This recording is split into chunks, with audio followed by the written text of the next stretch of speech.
Is there anybody else in here recording? I'd like to ask everybody to stand for the Pledge of Allegiance. Pledge allegiance to the flag of the United States of America and to the republic for which it stands, one nation, under God, indivisible, with liberty and justice for all. Thank you, everybody. There's a 6 o'clock appointment with Mary Ann Leonard, representative from the North River Commission, so we'll get through some agenda items and then move into that 6 o'clock appointment. Charlie, do you have anything to report? Yes. Thank you, Mr. Chair. I just wanted to make a few comments. I did hold a department head meeting on November 12th, and we reviewed several items. Particularly, the most pressing one is the capital budgets are due by the third Friday in November. So a lot of the departments have already been working on that, and I think that should be in pretty good place by that date. We also started talking about the fiscal 2027 operating budget. You know, we're obviously behind. And I think initially what we're going to do is focus on developing a budget that maintains the same level of services that you have in the current fiscal year. Anything new in programming wide would be a separate proposal to present to the select board. So anyway, we're going to be working on those items. Meg LeMay, our town accountant, and I are going to, she's on leave this week, but starting next week and then early into the next week, we're really going to be dead focused on the financial forecast projection for fiscal 2027. So we'll get through that several day period and we'll have something that we can present to the select board and to the public, sort of looking over the horizon for the new fiscal year. And then at the same time, we're going to be already, as we hear of things, we're going to start working on the special and the annual town meeting warrant, drafting it as things come in. We hear about issues. Town council's already drafted a couple of articles for the selectmen that you've talked about. So, you know, the idea is when I leave, you know, sometime in mid-January timeframe, that we'll have a warrant and a budget ready for a new town administrator stepping in, because there's going to be a lot on that person's plate. So those are the things that we talked about. More importantly, at this particular meeting, we talked about the procurement protocols under the Commonwealth of Massachusetts general laws. Rebecca Ruffley, who's a consultant working for the town on the procurement issues, has developed a whole slate, a template library for all the department heads to access. And, you know, procurement in Massachusetts is a little complicated. There's a number of different layers, whether it be goods and services, vertical construction, horizontal construction, design of services. Every one of those elements has different standards and processes. So we just encourage department heads as they're working on projects to sit down with Rebecca and I, and we'll, you know, walk through those projects together to make sure that we're doing everything properly. And actually, we've already had a couple of meetings on that very approach. Then last meeting, our assistant treasurer collector had made some comments at the meeting about concerns about, do we need to appoint an interim treasurer collector? And Meg and I have had a couple of conversations with the attorney for the Department of Revenue, Local Services Division. And for the most part, what we're doing now is fine. You know, our assistant treasurer collector acts in the place of the treasurer collector. The only area of concern is tax title issues. The assistant can't work on those matters, but we have plenty enough going on, and we can delay the tax title issues for a period of time. So I think we're in good place on that issue. And then the only other item that came up is, you know, right now on our banking relationships, we have one signature, that's Kathleen, and we talked about a secondary signature, but I'm not sure who that would be, and I'm not bonded, so it wouldn't be appropriate for me to be the secondary signature. But Kathleen did talk to Unibank, and we've come up with a solution. If there's a problem going down the road, I could, acting as the interim town administrator, work with the bank to identify a signature in the case of an emergency or a problem. So I think right now, we're all set on those issues. We have advertised the position, and we're going to start working on that process even next week. And then the only other matter that came up that I wanted to mention to the Select Board was it seems that the 2025 April special town meeting had authorized the creation of a fund to assist citizens in need in the community.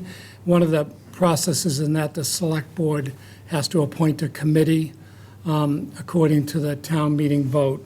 So I'll present something, more information for the board at the next meeting. But in the meanwhile, we did want to include a provision on the upcoming tax bills where citizens could make voluntary donations into a segregated fund. We didn't want to delay that process. But anyway, I just wanted to let you know that we're working on insert in the tax bill mailer. It's a couple of complications, but we are working on that, and I wanted to thank Kathleen for bringing that to my attention. That's all I have. That's it. Thank you, Charlie. All right, well, let's do public comment.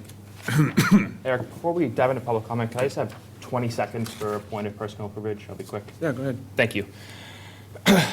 So I know this is a little bit earlier than this is normally done, but I just wanted to have some finality to kind of relax and enjoy this upcoming holiday season with Thanksgiving and Christmas with my family. I lost my grandfather this term and then my dad, so I want to take some things off my plate to spend more quality time with people I care about while I still can. So I won't be running again, so there are plenty of good folks in our town who can step up, and I just need to take it off my plate and spend time with the folks I love while I still can. So life's too short, so I feel like I've done my part, and I'm going to miss a lot of good people who work for this town and volunteer, and please know that all the hard work you do is appreciated and doesn't go unnoticed. So thank you. Thank you, Steve. Are you finishing your term? Yes. Okay, all right. Okay, Mr. John Clifford for public comment. Good evening, members of the board. John Clifford, 87 Wrights Way. I'm here to express a number of concerns with the way Mr. Kelly and the board are conducting their business. I do not speak only for myself. I speak for the 3,000 residents that signed a petition to recall Mr. Kelly. Under Mr. Kelly's leadership, this board has done little but waste time and fail to focus on issues that are most important to the town. Peter Moran came in as the interim town administrator in April and immediately told you that balancing this year's budget was difficult and that we were facing a major deficit going into next year's budget. The fiscal challenges that we face aren't unique to us. Most of the surrounding towns are facing similar challenges. The difference here in Marshfield, however, is that those towns have a full-time town administrator or town manager. This board wasted 4 months to even start the process, which is why 7 months later we still don't have a town administrator. Select boards in neighboring communities are actually talking about this problem with next year's budget, but here we're wasting time on other issues without even bringing up the budget. Instead, this board has spent countless hours pursuing petty political vendettas against the police chief and long-serving volunteers on other boards and committees. This board has now spent several meetings discussing the Martinson School roof, and apparently you are going to discuss it again this evening. In a televised meeting a week prior to the special town meeting, this board voted unanimously to support the Martinson project, all right? In an untelevised meeting, just before town meeting, Mr. Kelly and Mrs. Simpson voted against the project without any viewers, and you announced it at town meeting, which was a shock to school officials. You've now spent several meetings discussing that roof, and apparently we're going to keep discussing it. We're going to keep debating various options. We're going to debate with architects and engineers and school officials about what material should go into the roof. We're doing everything but the business that the board should be doing. It would be laughable if the situation weren't so serious. The roof is leaking. The state, through the MSBA, is going to contribute 49% of the cost of the roof. My suggestion to the board is that you either get behind this project or get the hell out of the way. I will remind you that Mr. Moran has already told you, and Mr. Summer will be telling you shortly, you have a massive budget deficit for next year. You're facing substantial increases in health insurance and pension costs that will likely exceed all of the new revenue that you're going to bring in. You've negotiated wage increases with employees that must be funded. You have more than $1 million in new costs associated with the Vogue School, capital and operational, that must be funded. Those are not optional. The board's answer to all these issues is to pretend we don't have a problem. What's worse is that Mr. Kelly seems to make light of it or pretend that it's not a serious issue at all. If you continue to operate the way that you are operating, we are going to be laying off dozens of town employees. As the board knows, I was town administrator and labor counsel. I worked with these employees across the bargaining table for 25 years. I know how important their work is. We cannot lay off police officers, firefighters, and teachers without seriously impacting the quality of life in this community. This board needs to start having informed, candid, and thoughtful discussions with all of the stakeholders in the process, and you need to start doing it now. Mr. Kelly, your job isn't to ask questions. This isn't a local access TV show where you get to float totally unfounded conspiracy theories and just second guess what everyone else does. You're here to solve problems, and that's what you should be doing. I respectfully suggest, Mr. Kelly, that you stop pandering to the special interest and limited viewpoints of a small group of cronies and start looking at the town as a whole. Through the recall petition, we identified 3,000 people who expect more and expect better. Those 3,000 people are going to be watching. Thank you.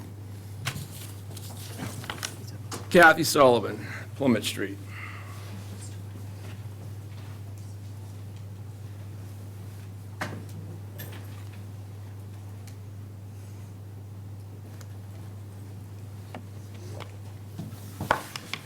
Good evening. My name is Kathy Sullivan. I'm here tonight to talk to you about the South Shore Regional VOTEC High School. In May, I sent the Select Board an email after the Proposition 2.5 bond override question failed, and I had watched the Select Board meeting. I did not think there had been adequate information and publicity before the ballot question. The ballot question was to vote to pay for Marshfield's share of the VOTEC High School via a Proposition 2.5 bond override on our property tax. The tax increase for the bond would go away when the bond was paid. The ballot question failed by 50 votes, and there had been 413 blank votes on the question. I thought that the public did not understand the legalese of the ballot question. I am bringing this up now because I saw a recent cable TV show by the Select Board Chair in which he stated, in his opinion, Marshfield did not have to pay its share of the building cost and our students could still attend. That statement alarmed me. I am not a lawyer, but I understand that yes, we do have a legal requirement to pay our share of the building cost. The town has voted twice for the VOTEC High School. We voted at town meeting. We also voted at the polls on January 25th, 2025. The vote in January 2025 was overwhelmingly in favor of the new VOTEC High School. The vote was yes 1041 and no 343. We have a moral obligation to the Marshfield students who are planning on attending to pay our share. The parents are assuming the seats will be available for their children. It is doubtful that Marshfield can pay our share out of existing departmental operational budgets. I am here tonight to ask how you are planning to uphold your responsibility to carry out the mandate from the town to pay our legal obligations. Marshfield citizens, especially parents, look forward to watching your future budget discussions, including the VOTEC high school obligations. Thank you. Peg Davis, New Street. Hi, my name is Peg Davis, 87 New Street, Marshfield, and I wanted to talk also about the Martinson roof. It was overwhelmingly passed at town meeting. I've been in that building years ago, and it was already starting to leak. It's a deplorable situation. We have state funding that is going to help us pay for this, and it's inexcusable to keep kicking this can down the road and saying that we're not going to take care of our school roof. That's how we got in trouble with a high school and had to build a brand-new high school because the maintenance was not done for all those years. This is a critical situation that needs to be fixed. It was voted at town meeting, and now the select board is backtracking and saying, oh no, we're not in favor of this material. It's ridiculous to hold this repair hostage when it's been approved, studied, and approved by the town meeting. And it is beyond my understanding why this isn't supported by the select board. Thank you. All right. So it's 6:47. I got the feeling discussion on the town administrator will probably take some time.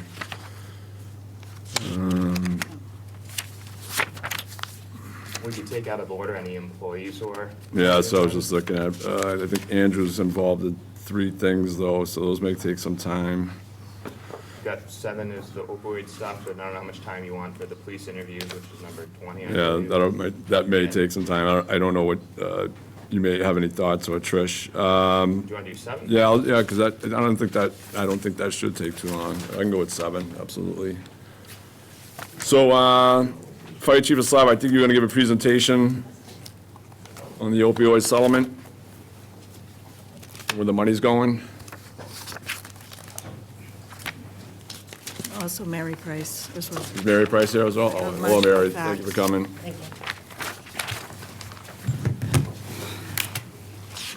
You guys,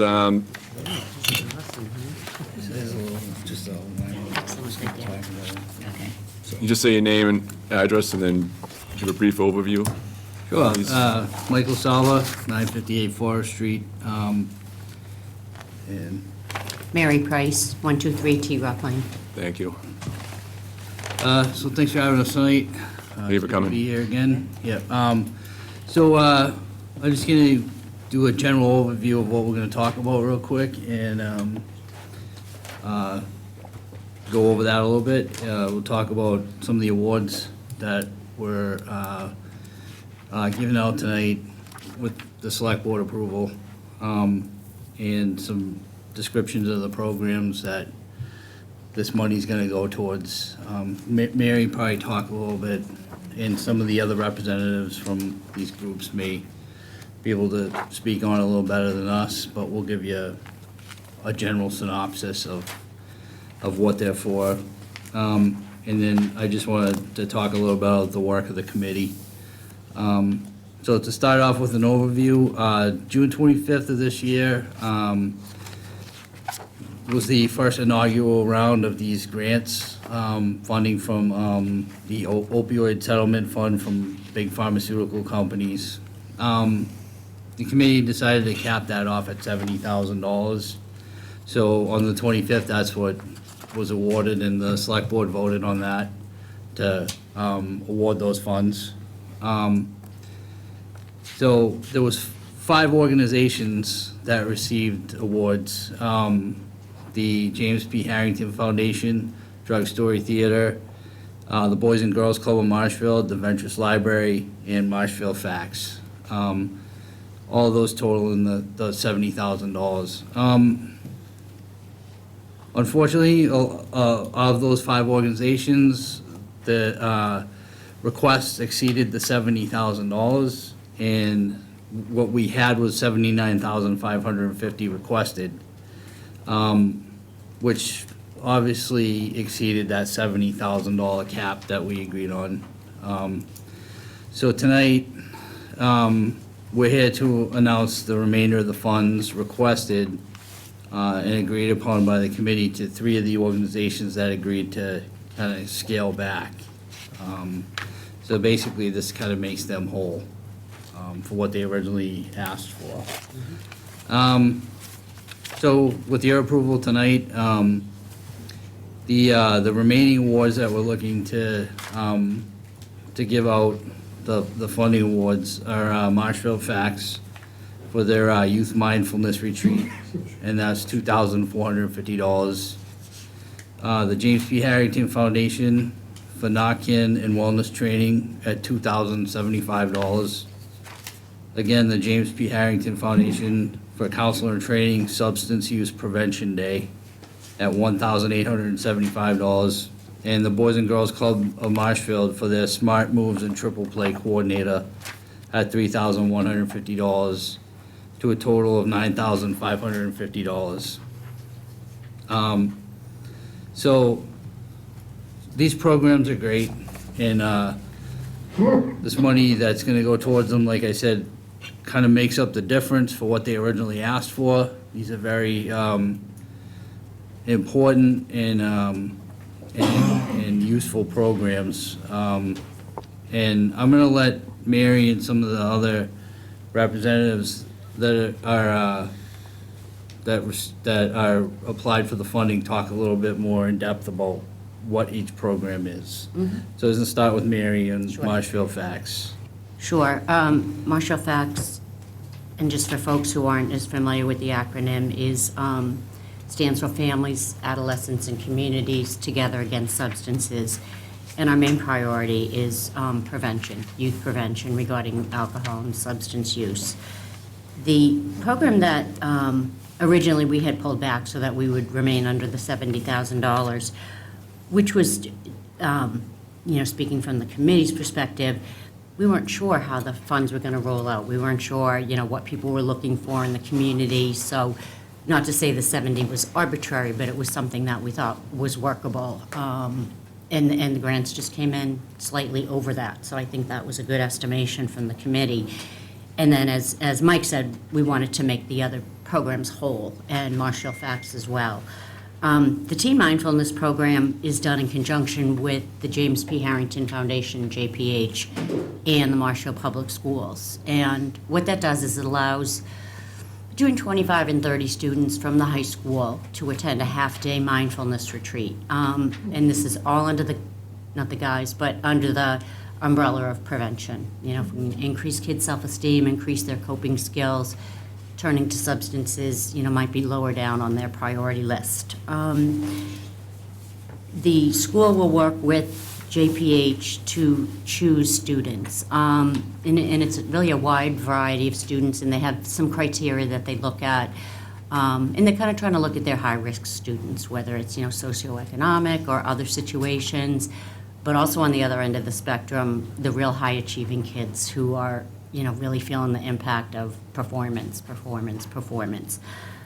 So that will happen. We're just in the process of working on a date. It will likely be sometime in the spring, and it's treated as a field trip from the school. So we'll use school transportation. We put that into our grant to pay for transportation from the high school down to JPH in Marshfield. And they've been working with Cohasset for about 2.5 years doing the same type of program and really getting great feedback. They do surveys, so it'll definitely have some tangible results that we can share, as well as just anecdotal ways in which the youth are using what they're learning at JPH. Questions? Is that it? Yeah. I just want to say thank you to both of you and everybody that is part of your organizations for all the work you do. I'm sure it does not go unnoticed by a lot of people. Oh, thank you. Steve, you have any comments or questions? Yes, there are a lot of worthy causes, so I'm sure it wasn't easy picking who to award the grant money to. what do you kind of see next for the committee, or how much kind of runway that you guys have? We actually just at our last meeting talked about developing a strategic plan, because we do have some reserves of money that came in prior to the committee being formed again this year, and then the funds actually come in through 2038. What the state deliberately did was front-load it so that people could get programs up and off the ground, and one of the key proponents of the grant proposals is how do you intend to be able to sustain the program after that. So what we really want to look at, and Vicki Butler from Plymouth County Outreach will be attending the next meeting. And Plymouth County Outreach was started by Plymouth County District Attorney's Office and the Sheriff's Department in Plymouth. And they work with 28 police departments as well as Bridgewater State University Police, and they provide amazing services. Resource and referral, people can call to help get treatment. One of the huge components that Marshfield's very involved in this community is post-overdose calls, so that if someone has an overdose in this community,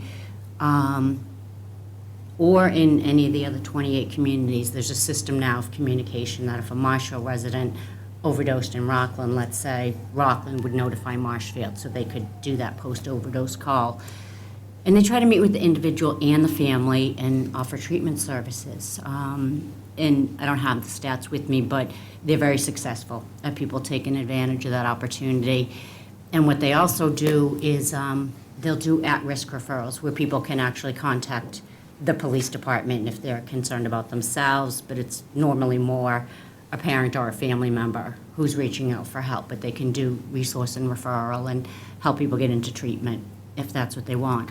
So long story short, their actually funding ends next year. And so they've approached, all of their 28 communities to see if they can kick in some of their opioid fund money. And, initial discussion with our team was that absolutely, because they're meeting all 7 criteria of the grant and that type of thing. They're already doing it. They're evidence-based, and they work with Kelly Research Associates in Hingham, and so they have really, really comprehensive data. So that's going to be presented at our next meeting too, if anyone's interested in hearing that presentation, because I believe, looking at other things too, but we will try to definitely fund that program.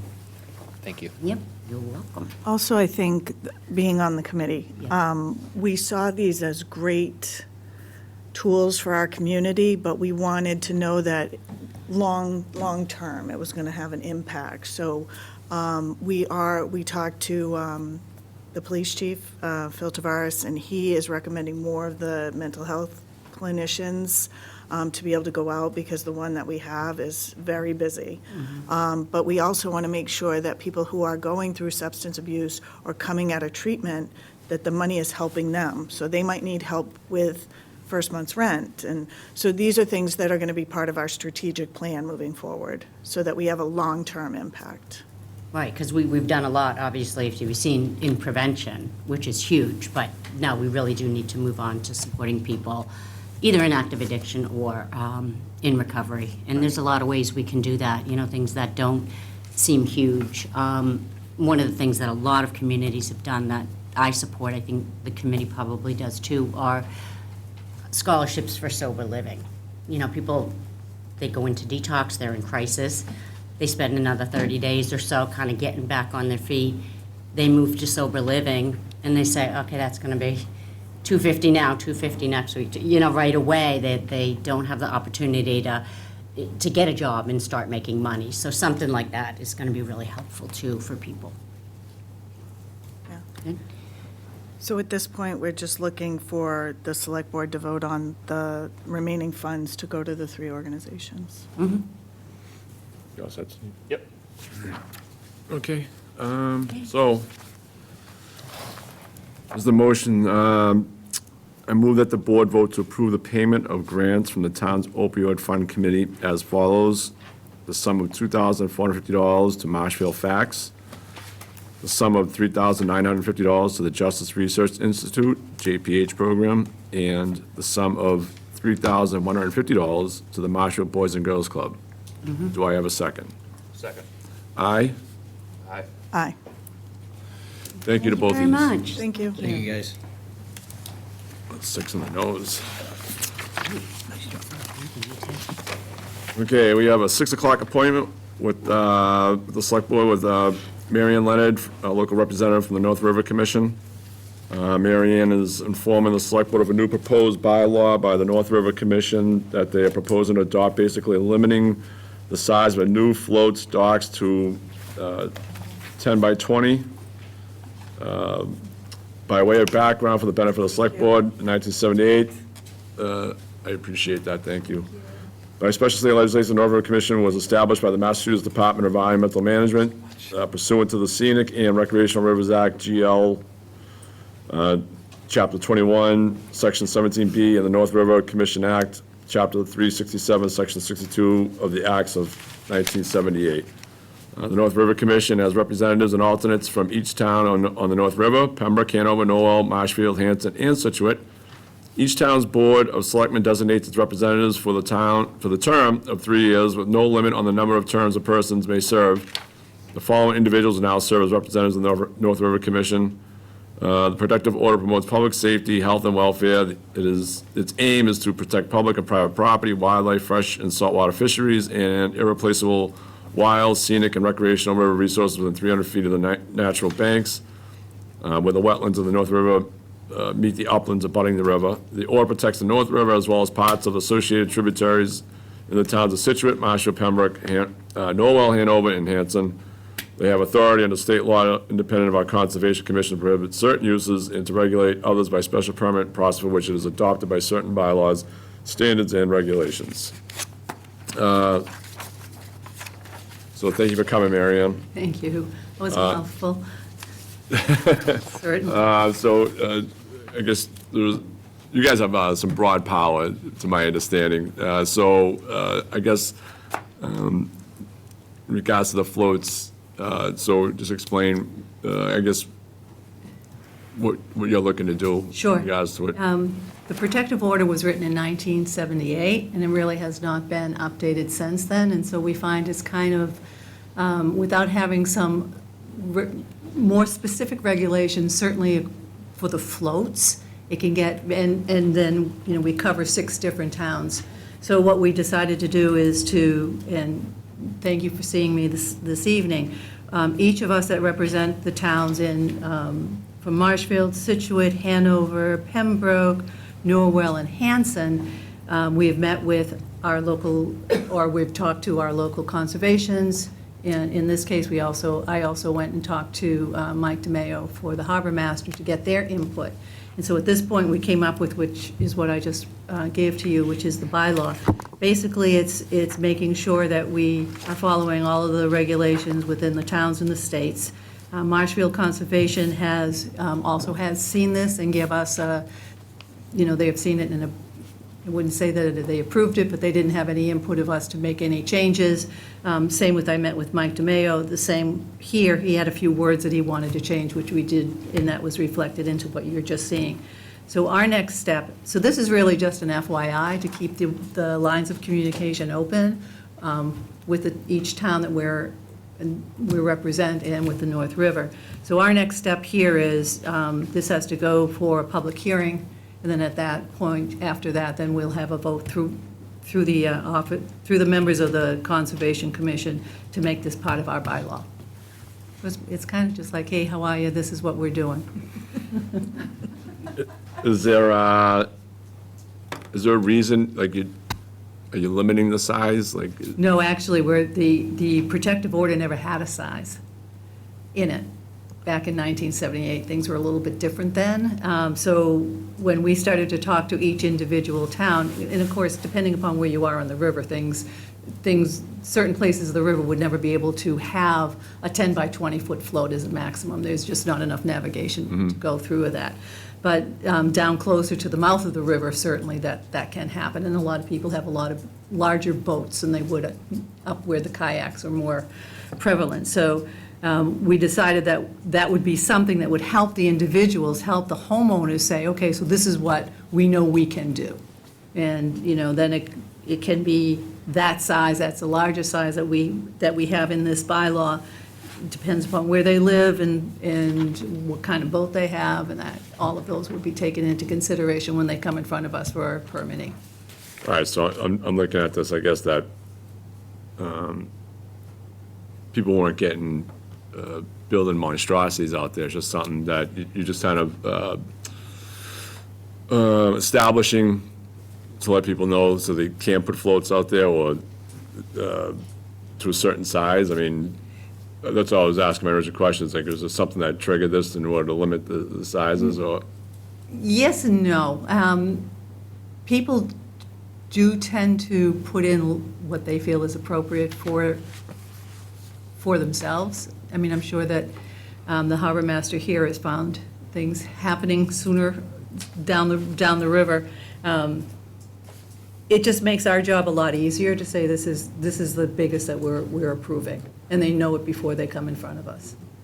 What they do after that, this is what we're approving. Yep. What they do after that is what they do after that.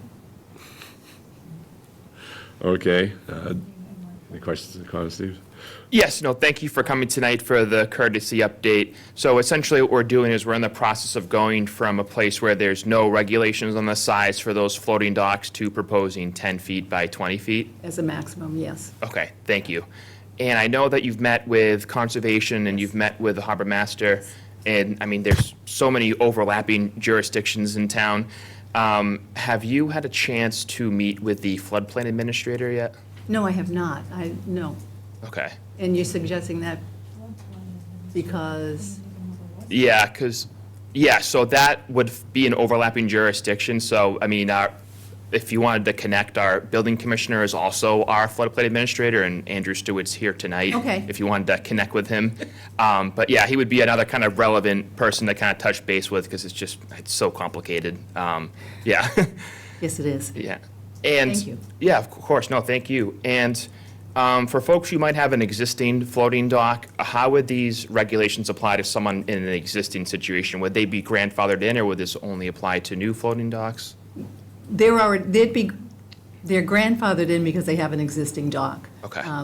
They would then, if they wanted to make that dock larger, they would then go through the process of trying to, to get a permit from us, to get our approval for why, you're going to put in a larger dock. So Yeah, perfect. Thank you. you're very welcome. Good. Yes. Trish? I'm all set, thank you. You're very welcome. you so much for coming. much. All right.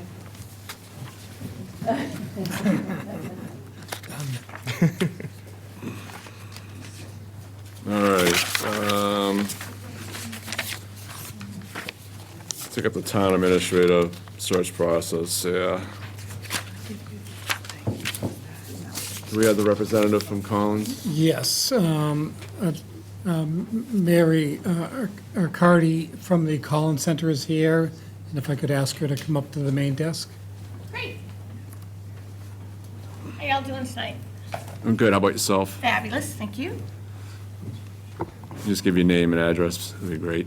Need my address? Mary I. Carty, 11 Whippoorwill Drive, Shrewsbury, Mass. Thank you. So, you're all set, you're all done with, the committee, I guess, is all done with the interviews and all that, so you guys are pretty much in the process of presenting the candidates forward to the select board, so is that what you're here for the update on? Let me give you an update on the process. We're not ready with the candidates because our process is we're doing backgrounds and reference checks. One of the things I wanted to talk to you all about is what next steps do you want and what your timing is, because what you want may impact how we proceed. So in terms of the update of where we are, first of all, I want to thank the committee and my colleague Phil Lemnios. He handled most of the meetings, all of the interviews, and worked very well with the committee. You appointed a dynamic committee who came to consensus on everything and has voted candidates either for interviews or moving forward for your interviews, pending background checks, with unanimous votes, so they worked very well together. People certainly had different lenses, but in terms of being a committee, they have worked as a committee. So we are at the point now where they came up with finalists pending backgrounds. We are in that process.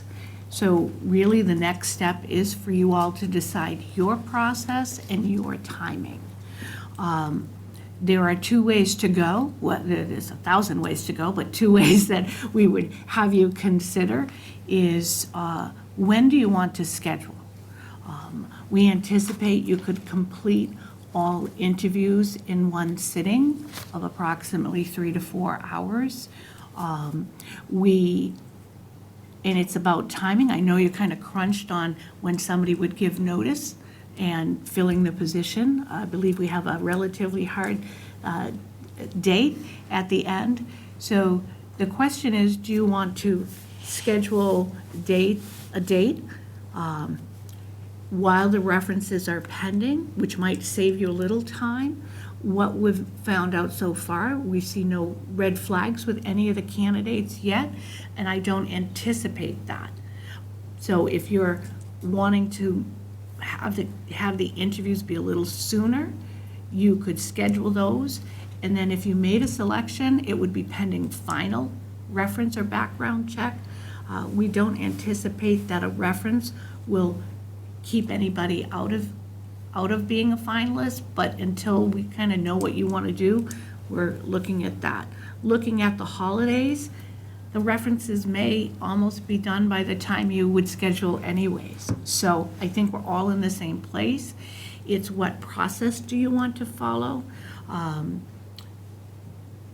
I believe somebody has said to me, part of your plan is to have a forum of some sort other than just an interview by you all. So really letting us know what you're looking forward to for your process will help you schedule the next steps.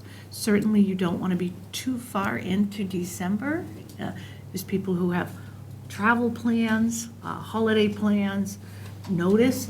Different people might have different notice requirements. So it really is, if you're looking forward to move quickly or more quickly without, costing anything to you in terms of the backgrounds, which I think will be fine. I would say come up with dates sooner rather than later, and however you want to do that. If there's any process questions you have in terms of what does your process look like, you're the board, you get to decide. Once your screening committee work is done right now, so their work is finished.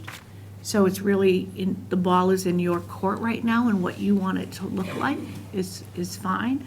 I will say that as in your charge to the committee, they have voted a slate of equally qualified candidates, and they have worked well together as a board. It's really your preference. I can answer questions about process, but certainly will not divulge what was discussed in executive session. I think we were going to have any candidates meet with the union reps and the department heads to get their feedback. There was discussion of that. Yeah, I remember that.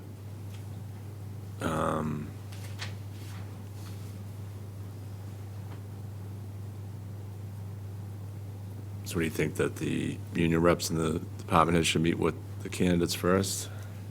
Yeah, and then we would put everything together, and that would help in our decision.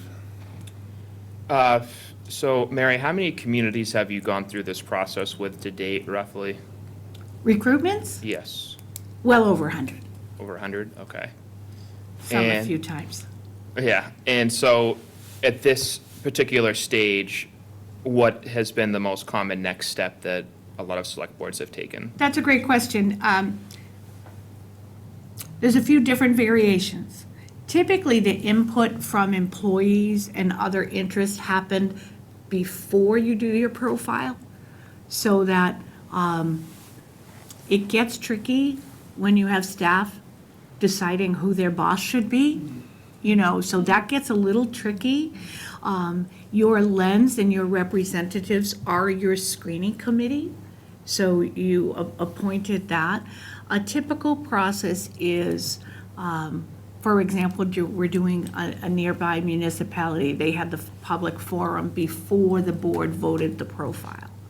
And that's the opportunity. You all are elected to make this appointment. It's one of your most important roles. When boards want to have that sort of meet and greet, and if we have facilitated those before, the trick is collecting the data from those encounters and then synthesizing that into your deliberations. Logistically, if you have people traveling, when do you do this? Do they meet with that group an hour before their interview? And if that's what they do, how do you get their feedback? How do you synthesize it, summarize it? The risk in having that is, are those individuals giving more say? What if somebody can't make those meetings? You know, that gets tricky. You can absolutely do it. I will tell you, the risk you run is having your staff and your stakeholders say, my favorite is Mary, and Mary bombs the interview with you. That's a risk. That doesn't mean you don't want their opinion. But all it is a piece of the puzzle, just like the town, the search committee. So it would just be more input. And we were told at the beginning that that would be part of the process. You absolutely can have that be part of the process. This becomes your process. We can help guide you on that, but that actually is not part of the Collins Center contract to run your process. It becomes your process. We can help you facilitate whatever you want. What I would suggest, if you want to do that, some municipalities have it be a coffee hour for all the candidates at the same time, so that it's not 3 separate or 4 separate processes with different people giving different input. What some do, and here's an idea you might want to consider, is do your round of interviews, which surely will be public and videotaped. Then provide some time for input after that, so that it's what did they think of the candidates at the same time, and people are viewing the same process. The risk that you have of having either smaller groups, it becomes a different conversation. Obviously, you have different candidates, so that is also one way to do it. Have it be the interview, have it be in public, watched, and then ask for input on thoughts. And I would suggest and recommend that you have a standard set of questions that you're asking for feedback. Not who did you like best, but what did you like? What was the best character? What thing about that person was positive to you? It's your decision, so asking everybody to rank may not be what we would recommend. Again, as I said, you can do what you want. We've seen it done that way.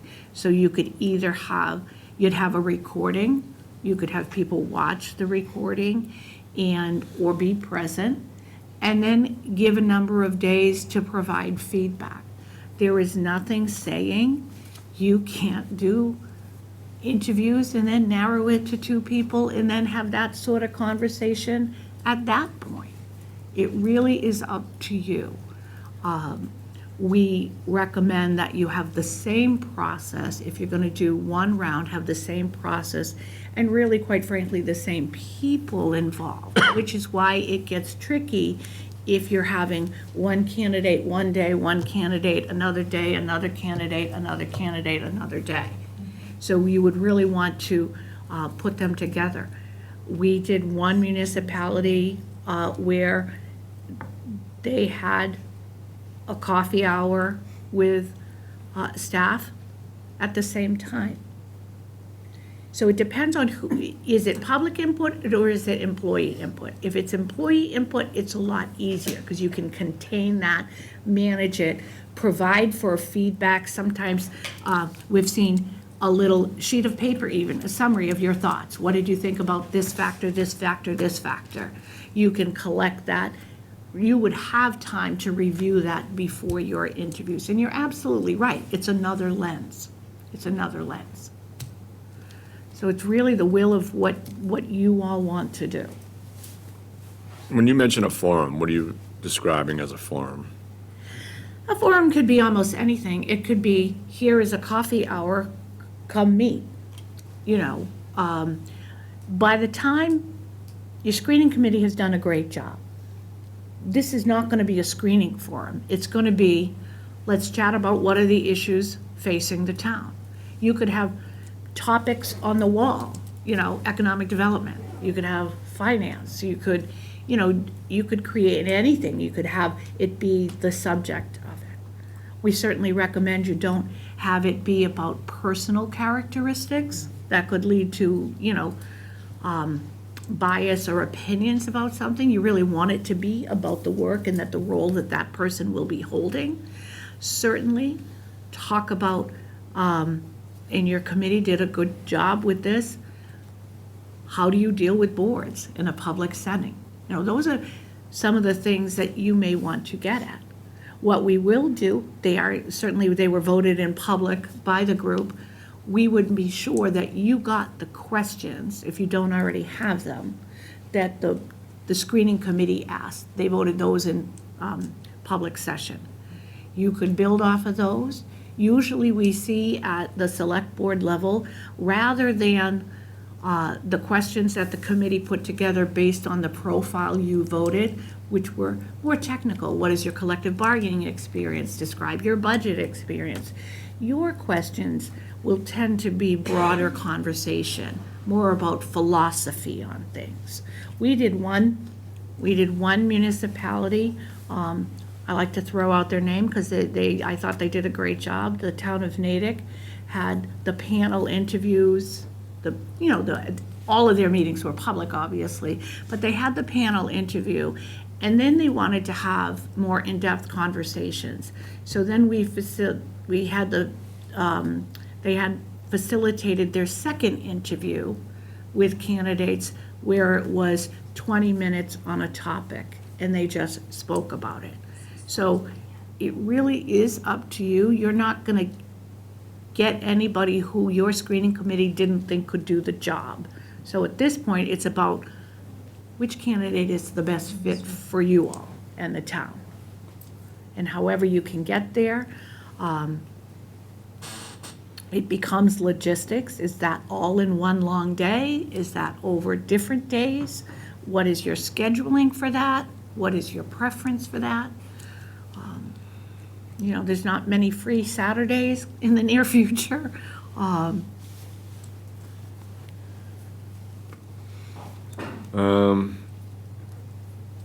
right, well, let's start with input from staff. What are your thoughts on that, Steve? I think we should schedule the interviews sooner rather than later because we only have Charles until January 20th. And then that way, once we schedule the interviews, then the names are public and we know who the finalists are. And then we can start to collect feedback from people. So I think we should at least get the interviews on the books as sooner rather than later. And we don't have to make a decision right then and there. And if you want to have some type of forum after that, then I think we could do that. But for efficiency's sake, because we're up against the clock, do, a coffee hour where our staff and members of the public, if you would like, can meet and greet with each of the candidates, because it's going to be difficult to coordinate 3 separate dates to have a forum. And I think once we set the interview dates and name the finalists, that people are going to conduct their own research and due diligence. And right, I mean, we have employees who know employees in other communities who I'm sure they'll reach out to get a sense for what these candidates are like beyond what's on a piece of paper and things of that nature. But I think we need to schedule the interviews ASAP, get the names out there to the public, and get the ball moving, because again, we only have Charles until January 20th. Trish? Well, I think we can schedule the interviews, but I also think it would be possible to fit in a coffee somewhere with our department heads and union personnel, because these are the people that are going to be working one-on-one. And we had said that was going to be part of the process, and that's one of the reasons we didn't put anyone that worked from the town on the search committee. So they would be that next stepping stone before they got to us. So, I mean, I have no problem setting a date for interviews, but I think a coffee hour would be fine to schedule in the middle. All right, well, in regards to the interview process, I mean, what is your thought in regards to how do you want to do the interviews? I think we should schedule a date for the interviews tonight, and I don't think the coffee hour needs to be an official vote by the board. We could probably informally have our staff pick a coffee hour with department heads for efficiency's sake, but I think tonight we should vote to schedule the interview with the candidates, and we should do, if it's only 3 people, then we should do all 3 in one night, back to back. All right, so you want to do it in one night? I think so, yeah. And if we want to have utmost flexibility, we can just put a contingency on the motion to empower Mary or Charles to pick a date that works best for all 3 candidates as soon as possible. Because we do have Thanksgiving coming up and Christmas, so it's going to be hard to schedule this. Trish? I agree. Schedule it for one night? Yeah. We And- like our long meetings. You're used to them. And Mary, just one question I had for you. So for anyone tuning in, trying to follow along, the Citizen Search Committee has a final slate of 3 candidates unranked that they're recommended, and how was the vote split from the Citizen Search Committee? So I never mentioned any number. And the vote was unanimous to move a slate of candidates forward. Okay. Thank you.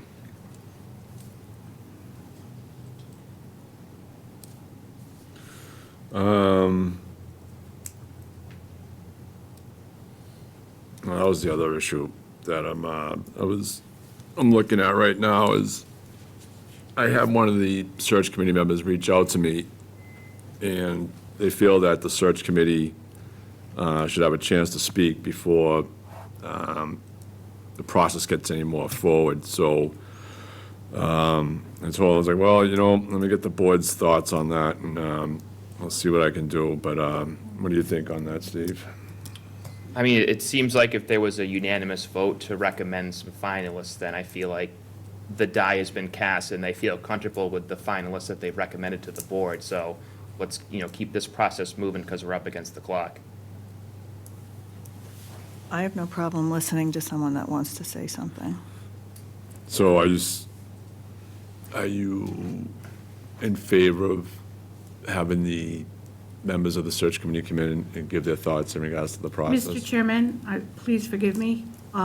Anything they would say would be executive session materials. I am concerned about the process.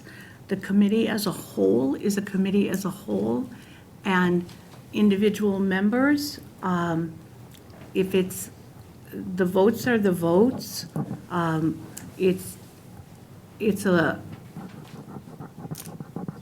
a little risky if it's going to be things from executive sessions to be talked about. I am not the lawyer in the room. Mr. Sumner certainly has a little bit more experience at those issues, and I certainly, the role of a committee versus an individual in an executive session when there were in fact votes and discussions and deliberations. The concern that it would be deliberations being discussed, and that's certainly your call. The risk of executive session material being discussed is our only concern, and I would leave that to you all to comment on. What are your thoughts, Charlie or Bob? Well, I think, it's really the nature of their concerns or comments. everything they've been involved in relative to their role as a representative of the select board has been in executive session. So I don't know what these particular folks want to talk about, so it's kind of hard. I think also, when all is said and done, when the process is completed, if you do want to do some retrospective conversation about what did we like about the process and what we didn't like, that always has value in some manner. But it's a pretty, it's a difficult situation to be in because of the nature of this process. So I really don't know what these comments might be, so it's kind of hard. If I could also just talk about some of the process issues you talked about. I think sometimes you're going to have, I believe, one candidate who might be traveling significant distance. Correct. So sometimes it's kind of nice to have an earlier coffee or a social kind of a meeting in advance of an evening or a late afternoon interview. So that's just one idea of how to manage those structurally. That actually is, we see that often, which is why in some logistics, they do the coffee, I'm calling it a coffee, whatever you want it to be, at the same time, on the same day. Yeah. I think if you do it earlier in the day, you give the candidates a chance to, recover from meeting all your staff folks and citizens, and then they're fresh for an early evening interview, so. You good, Charlie? That works. Bob? I would say if the board could entertain it, if they can speak without violating the confidentiality provisions of the executive sessions. And what I mean by that is they can't say who they spoke to as a candidate. They can't say what their votes were. They can't relate really the substance of the discussions. And if they stay away from those parameters and can work around that, then I think it's up to you all. But the confidentiality of executive session is really important, and principally important to me is the identities of the candidates, because those candidates applied with the promise of confidentiality, and some of them could lose their jobs if their names were revealed or their circumstances were revealed, so you have to be really careful. But if they can stay away from those parameters. Just to my understanding, it's what I got some feedback on, is that I think it's just the process. I think it's some people may have been not happy with that, want to discuss with the select board in regards to it. That does not seem to be something that was probably discussed in the executive sessions, so if you want to entertain it, you can. I don't want it to undermine what you guys are about to do either. So I really think it's up to you all to decide. That does not sound like it would violate the executive session. That's the way I was looking at it myself in But regards to all that. you also got to be careful not to undermine the process. So I really have to give back to you guys to decide as a matter of discretion. None of what you just said to me there seems to be violating the confidentiality, though. Yeah, I don't think there was anything of that nature that would come up. I think it was just Okay. the process of how the whole operation of the search committee was done, I guess, is of concern, potentially, so. And Mr. Chairman, I certainly agree, if it's about process, I would suggest the board meet jointly with the full committee to have, you had a full committee. And I would, does each committee member know that we're willing to have that conversation? Well, they would be informed. I mean, that's Right. why it was brought to my attention, and I'm not going to I didn't want to make a decision to have a call for a meeting unless I brought it forward to Trish and Steve to get their thoughts on it, because if we do go forward, if there was to go forward with bringing the search committee in to get their thoughts in regards to how the process went in the search committee, my look at it would be that it should be taken up before we start interviews, in my opinion, It's all your prerogative. right? All right, so Steve, I'm going to be under the impression that you're opposed to meeting with the search committee, or, No, I'm happy to meet with them and collect feedback from the committee in its entirety, you know, Yep. to get feedback from each member. Right. I just don't want to delay the process any further. I don't think, I mean, how much time you think you're going to be before you have, the interviews going to be ready to go? You could interview next week, All right, so you're almost, pending scheduling of, I don't have the candidates' availability, but if you all gave us 2 dates that you're available, we can make that work. If you say, we've got, you could make people really happy and say November 24th. You could say December 1st. That could work. And if it is in fact about the process and not about the slate that was voted, there's no reason not to schedule your interviews. Because if the motivation is to learn from the process or do something different or complain about how the committee worked, you know, there were no split votes. So, on the slate of candidates. So, I would suggest schedule the interviews, because delaying it is going to really hit your timeline. And if you interview and don't like any of the candidates, you have lost nothing, right? So why delay the process? We had a hard time getting your full committee together at meetings. So I'm concerned about the scheduling, quite frankly. It is your prerogative. Actually, I don't You may have it. lose candidates if you wait for interviews too long. You know, it really is up to you. So you tell us the process, we will convey it, we will continue to do the backgrounds on the candidates. I'm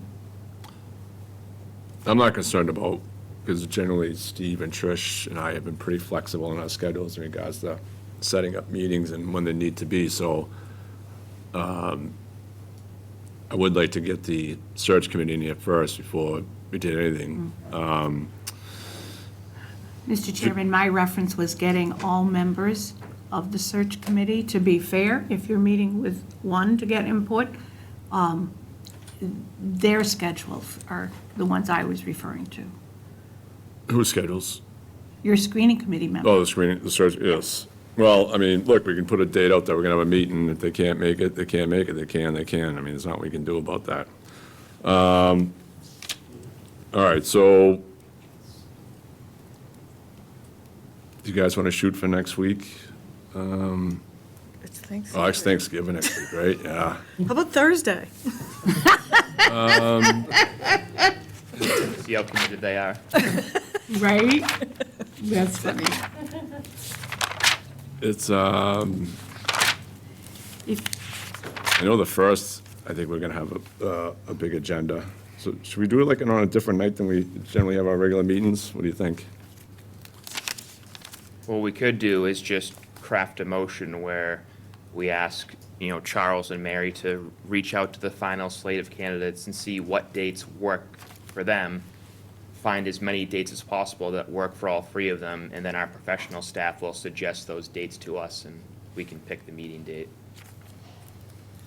I think, if I could, through the chair, I think I'd suggest, Mary, correct me, but I think we should identify 2 dates tonight that that the select board, you know, remember, these candidates, this isn't the only job they're an applicant for. So, you know, just the nature of the beast, you know. There are a number of folks out there looking for positions. There are a number of towns that have vacancies. So I think, for me, we should identify 2 dates that you're willing to do interviews for candidates. Relative to the committee, if that has urgency, then we could just do a special meeting early next week, give those folks a chance to come in here and talk to the board. And if they can't make it, we just can't delay the process. So I would say 2 dates for interviews, and then Mary and I can coordinate with the candidates. There is another factor, but we'll talk about that separately. So I'm Yeah. thinking the week of, Thanksgiving's tough, right? Yeah, So I really, wouldn't put in I Thanksgiving. think 2 dates in the first week in December. Well, kind of- December 1st, we have a select board meeting. I think it's gonna have a big Yeah, I do- agenda. yeah, I think on you're it. gonna I be think we got like busy that 3 day. hearings on that, right? Yeah. Do Tuesday, So I Thursday. think if we did 2 other dates that week, then we could make this happen. Maybe Tuesday and Thursday. So the 2nd and the 4th, Yeah. Steve, Yep. you work with that? Yes. Okay. Does that sound, yeah? All right, so go with this, for the select board, go with the 2nd and the 4th, and then we'll see what the candidates say. And then we could work, that would be in the evening, do you think that would be at 6 PM or 5 PM? Or Mary, do you have any? How long is generally an interview for, in your experience?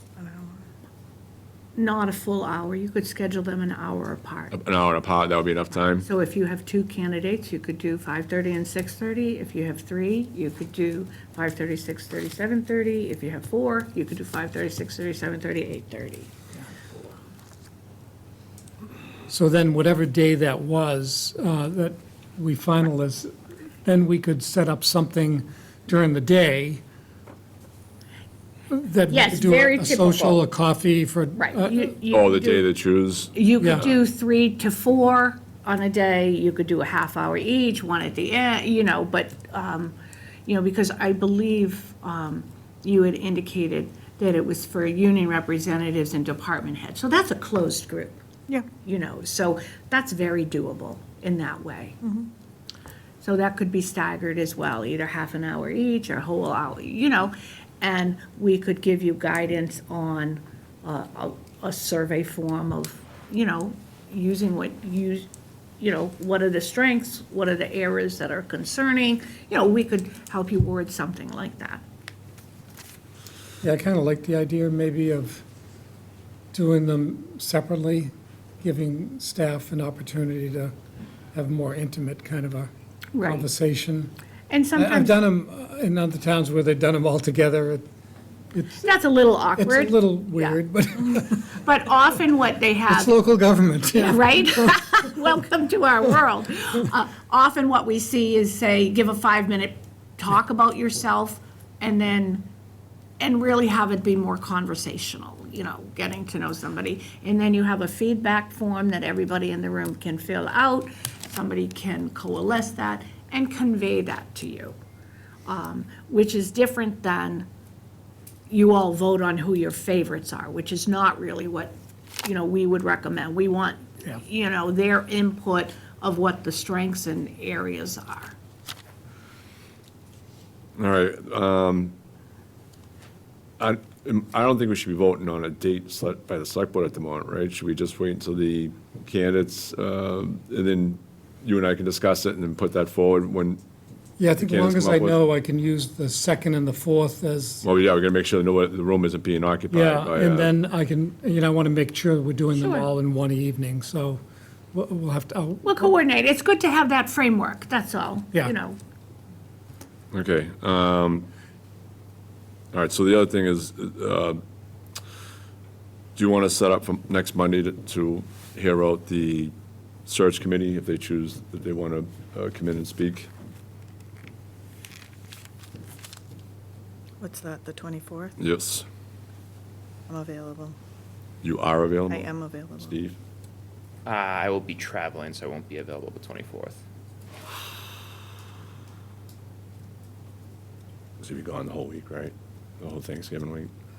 No, I will be returning on the 24th, but not back in time. Oh, Yeah.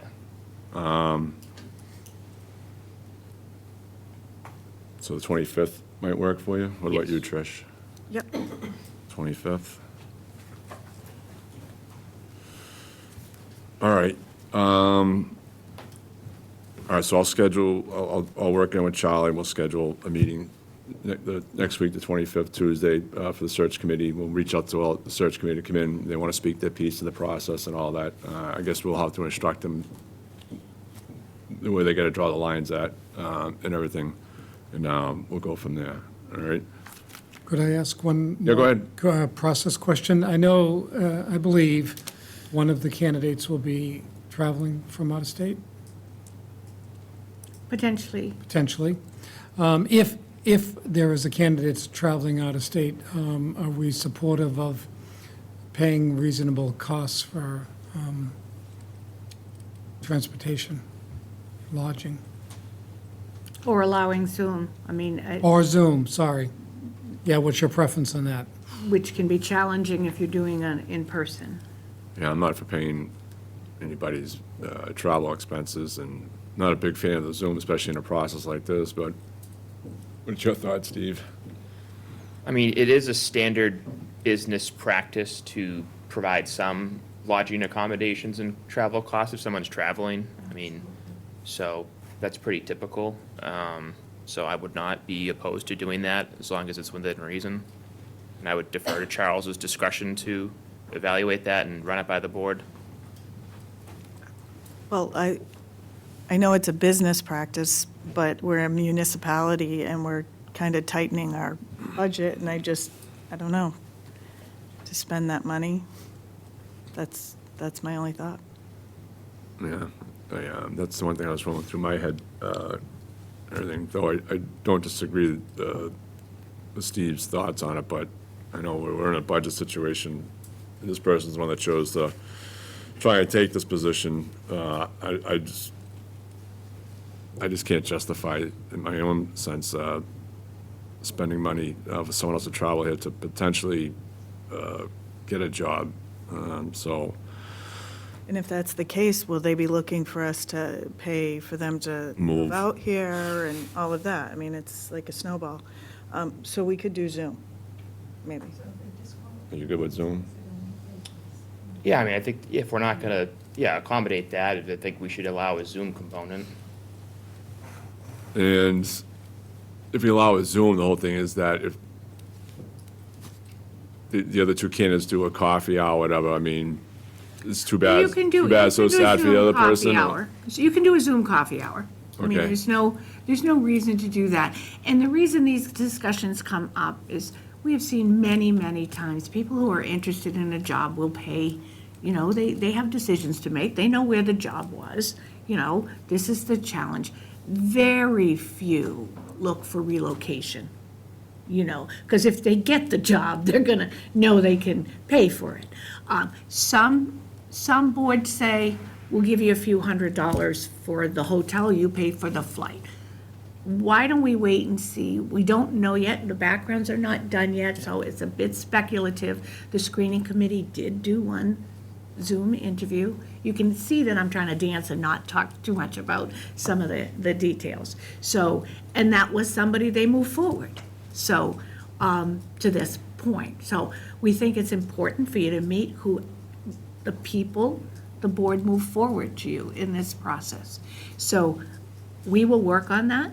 And if the answer is you don't have the money, or you're not willing to pay, then that's the answer, and we will find the return on that.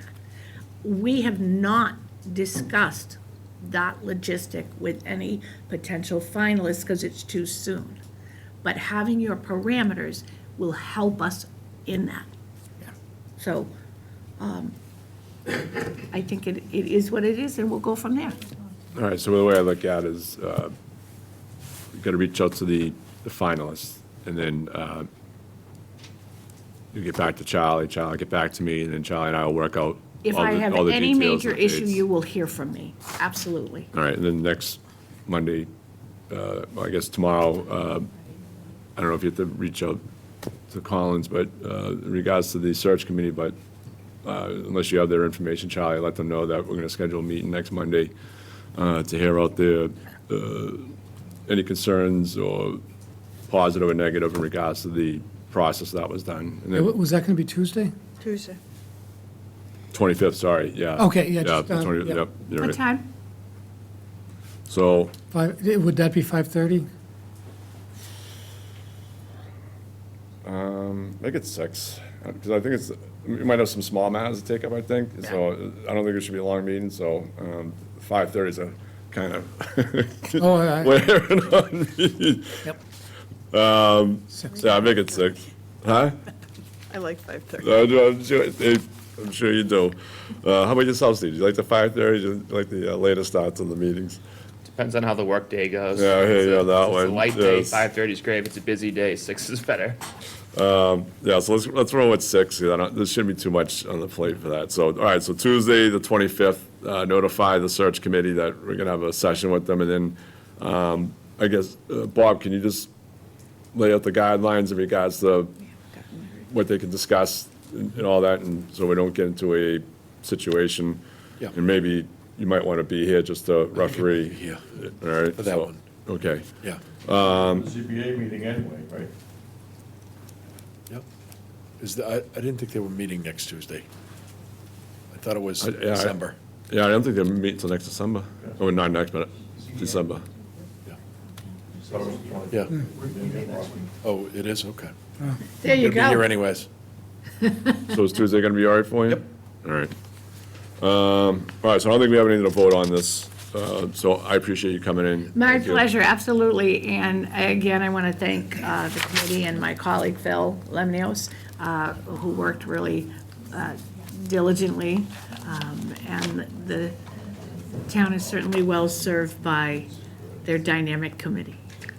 All right, take care. Have a good Thank evening. Same. Be Take well. care. All right, let's move into number 16, approve the hiring of two full-time police officers.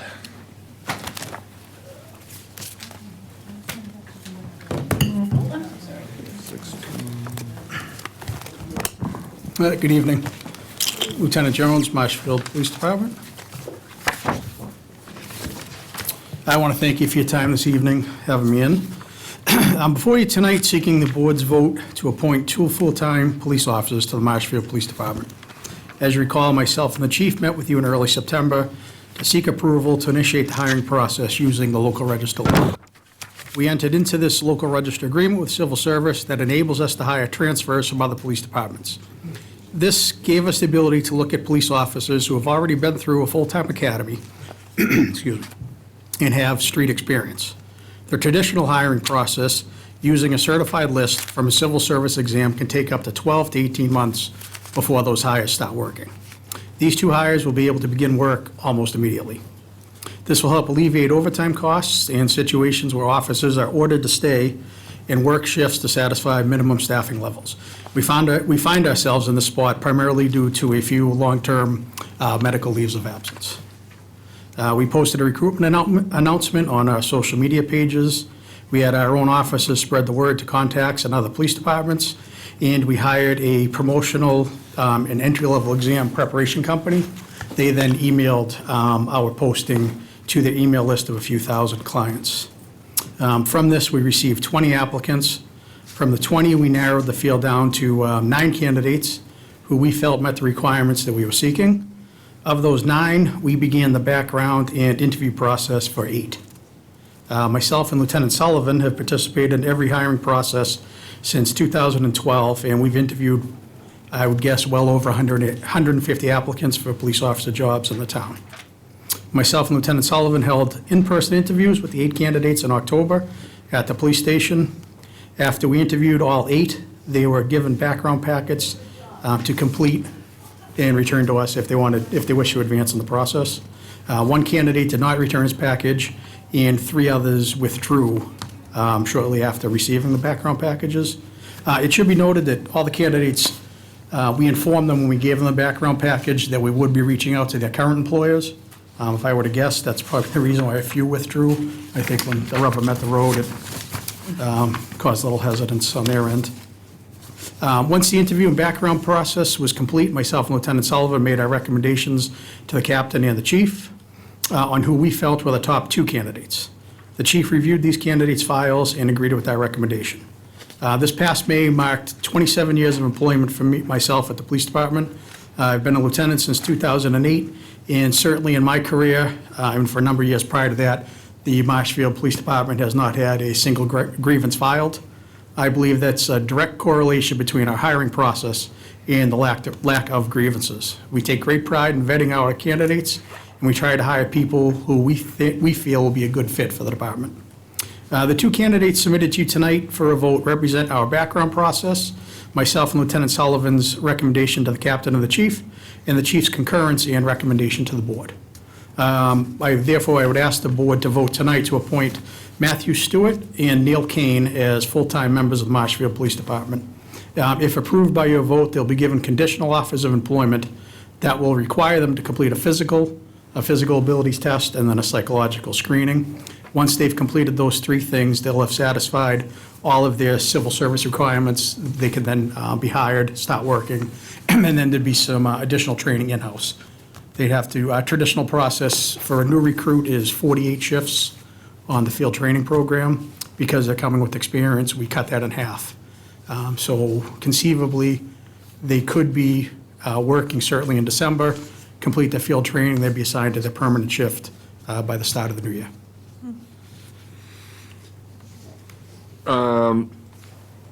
So you had 20 people apply, then you ended up with 9 candidates. Correct. Is my understanding. Now, you ended up 9 because did you weed them out? Is my understanding? Yeah, so there was probably, I would say, 5 or 6 that I'm guessing didn't even read the posting. We had very specific requirements: prior police experience, full-time attendance at a full-time academy, post-certified, things of that nature. I think I had, I'm going to say 3 or 4 that had no law enforcement experience whatsoever. We discarded them. We had a few more that worked in municipalities, either as permanent intermittent officers or specials, but again, did not have the full-time academy. We weeded those, probably a bad term to say weeded. We discredited those applications because it kind of is counterintuitive for what we're trying to do with this process. We're looking to get people that can work right away.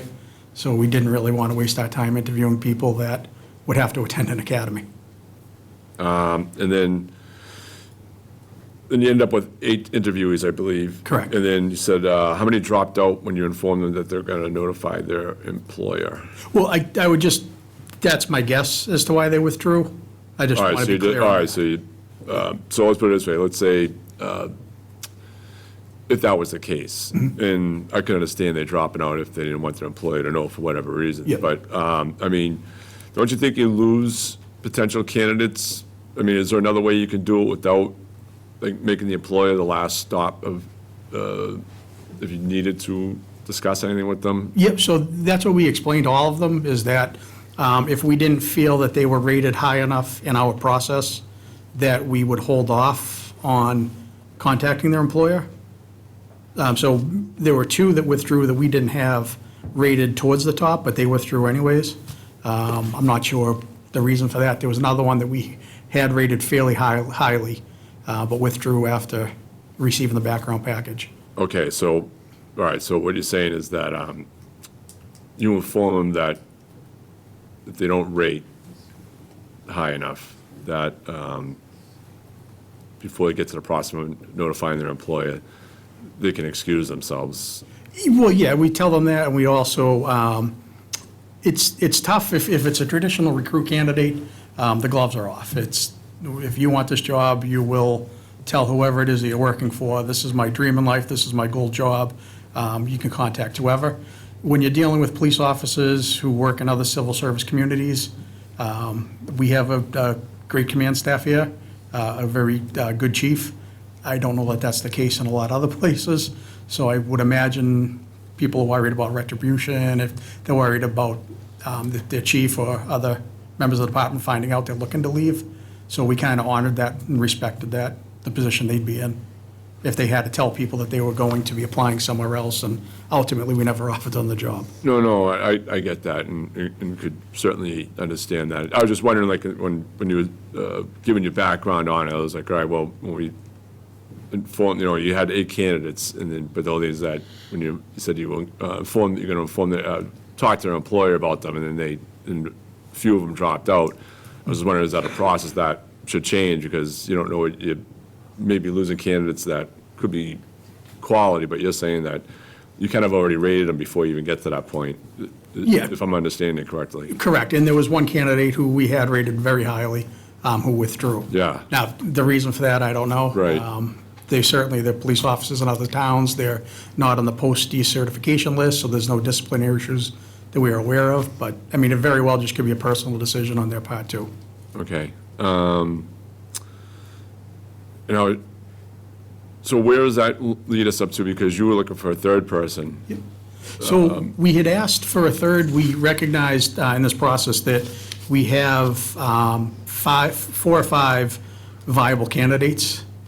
We do feel that the 2 we recommended tonight we have rated as our top 2. We recognize that in that list, there are a few that we would like to entertain in the future.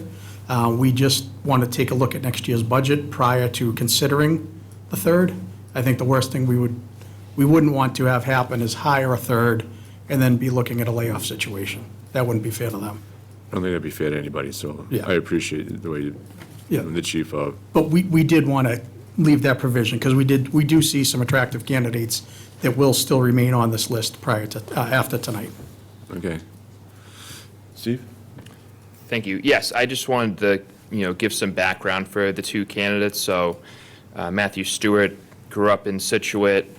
He's a veteran, and the police department that he's currently a member of, he's received an Exemplary Service Valor Award for his actions involving a homicidal suspect carrying a rifle and explosives, and he has extensive experience with very violent calls and has worked incidents with officer-involved shootings, homicides, and explosive threats, just to name a few. So, right, I would hope that Marshfield would be a more peaceful tenure for him, but you always want to, hope for the best but plan for the worst. So, I would say that his background is certainly impeccable, and I can see why he's the top recommendation, so I'm, good to go on that.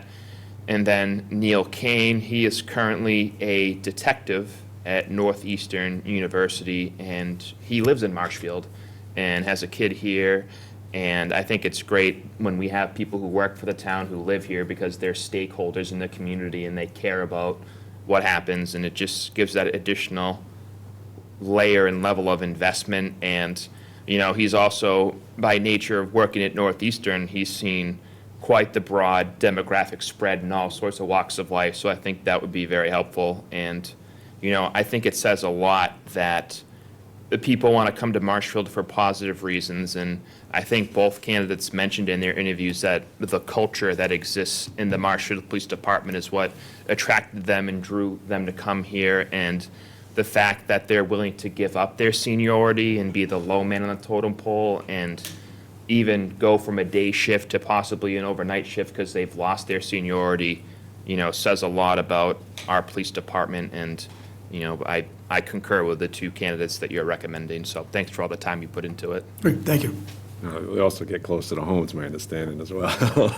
So, Trish, you have anything? No, very strong candidates, and I like that we won't have to pay to send them to the academy and all of that. So it is a savings, and it sounds like they're going to be really strong officers. So thank you for all your work. Thank you very much. All right, so, If I could, Mr. Chair? Yeah, absolutely. The only thing I would ask, there's a little bit of a nuance to this. They would both be coming in as new hires, so there'd be no way to differentiate civil service status within Marshfield Police once they complete their 1-year probationary period, unless we hire them at 2 separate days. So I would just ask that we have Matthew Stewart ranked as our number 1 candidate.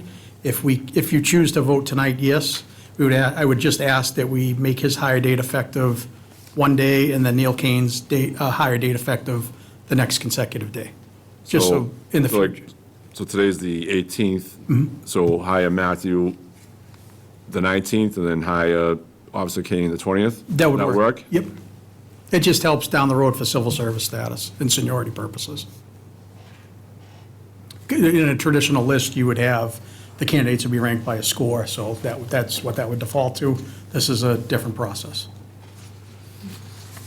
All right, let's see if I can nail this motion. I move that the board vote to approve the hiring as Officer Matthew Stewart with a hiring date of November 19th, 2025, and Officer Neil Kane with the hiring date of November 20th, 2025, as full-time permanent police officers for the town of Marshfield.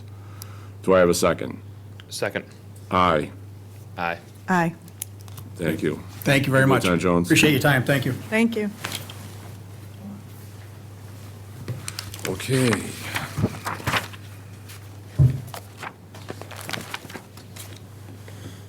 Number 2, discussion survey results 655 Ocean Street with Andrew Stewart, Building Commissioner.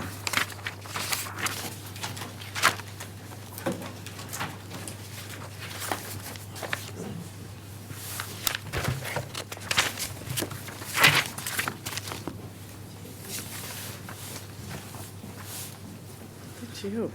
Thank you. Thank you, Andrew. Thank you.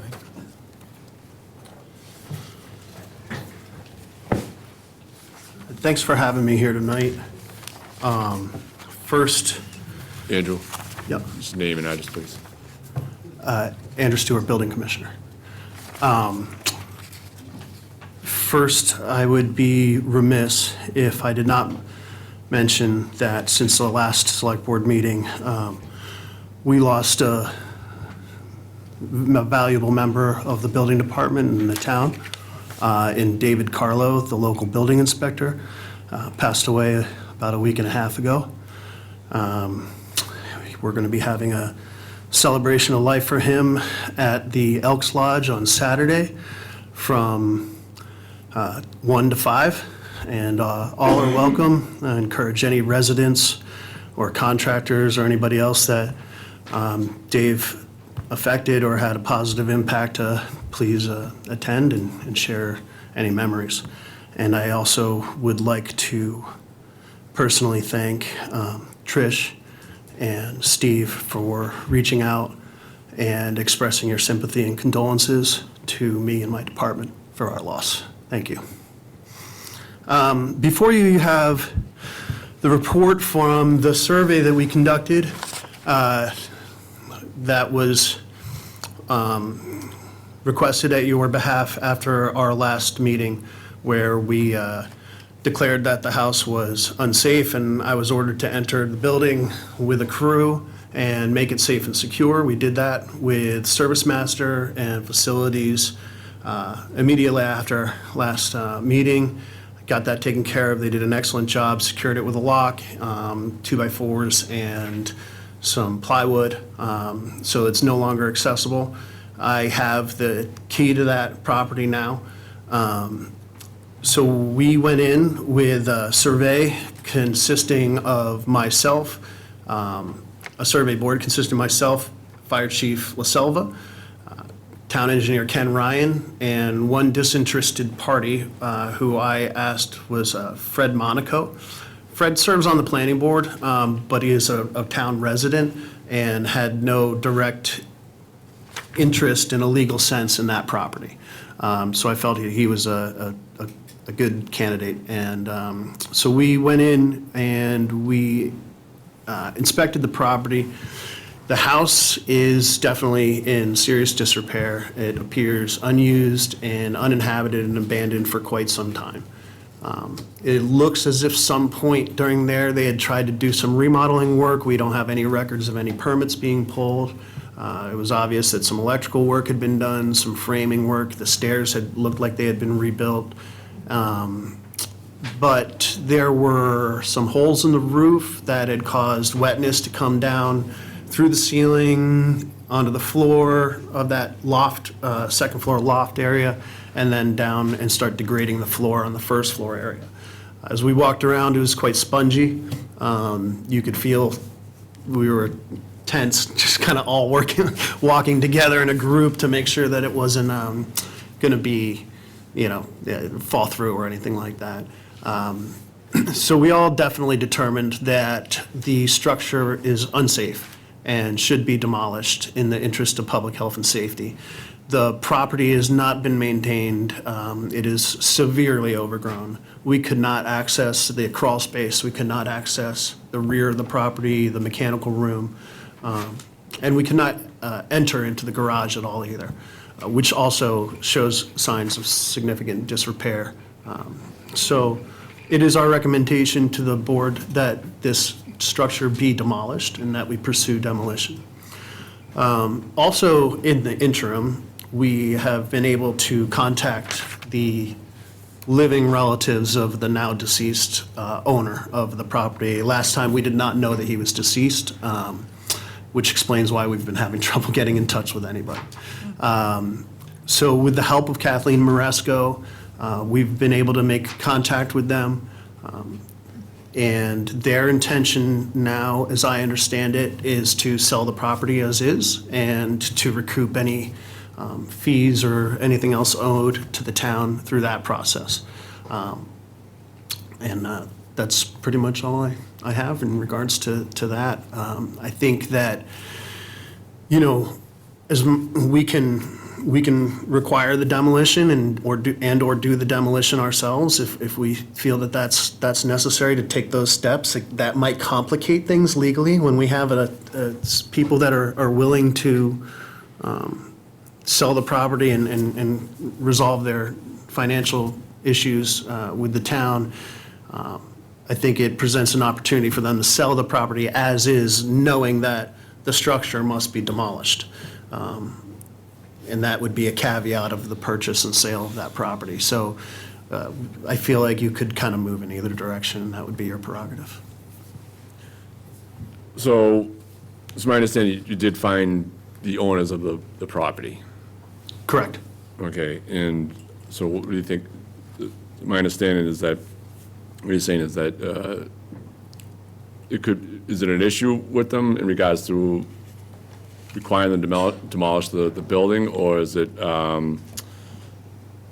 just them selling the property as is and then squaring up with the town? Well, I haven't spoken directly with the owners Okay. yet. Kathleen, I believe, has.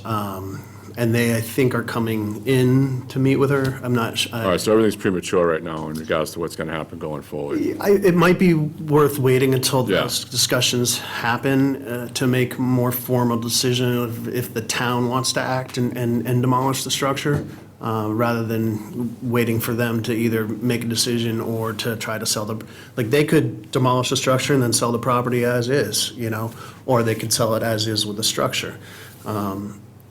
You know, so that's kind of where we're at with it.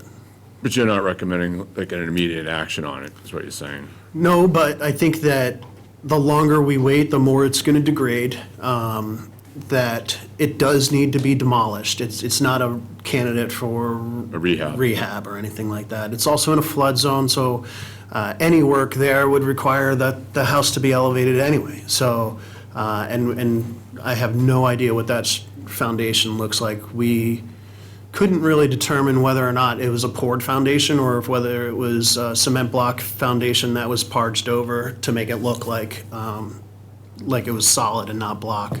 The front porch has certainly been filled in with cement block, but the rest of the structure, it's unclear as to what exactly that was.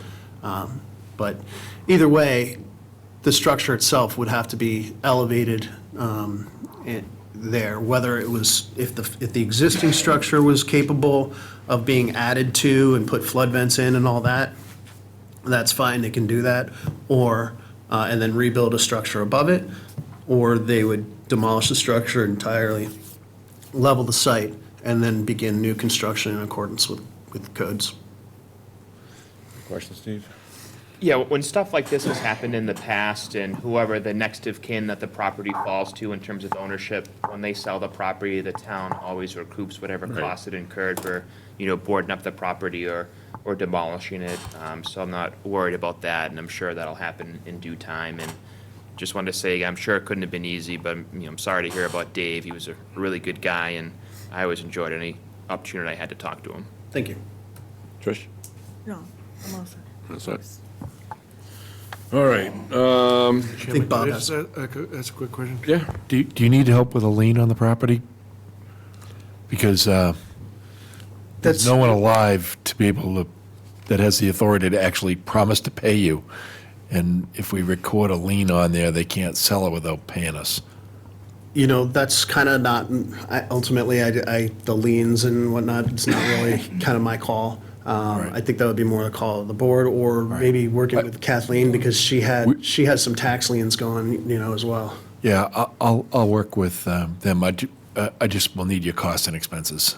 What's that? Sorry. I'll just need your costs and expenses of what you've incurred for time. Oh, well, I've already forwarded them to the board. It was just, I think it was a little over $2,000 for the board up process. Okay. Yep, thank you, sorry. All right, so there's nothing to vote, nothing for us to vote on? No, we can take any care, action on? that'll be administrative. Yep. Okay.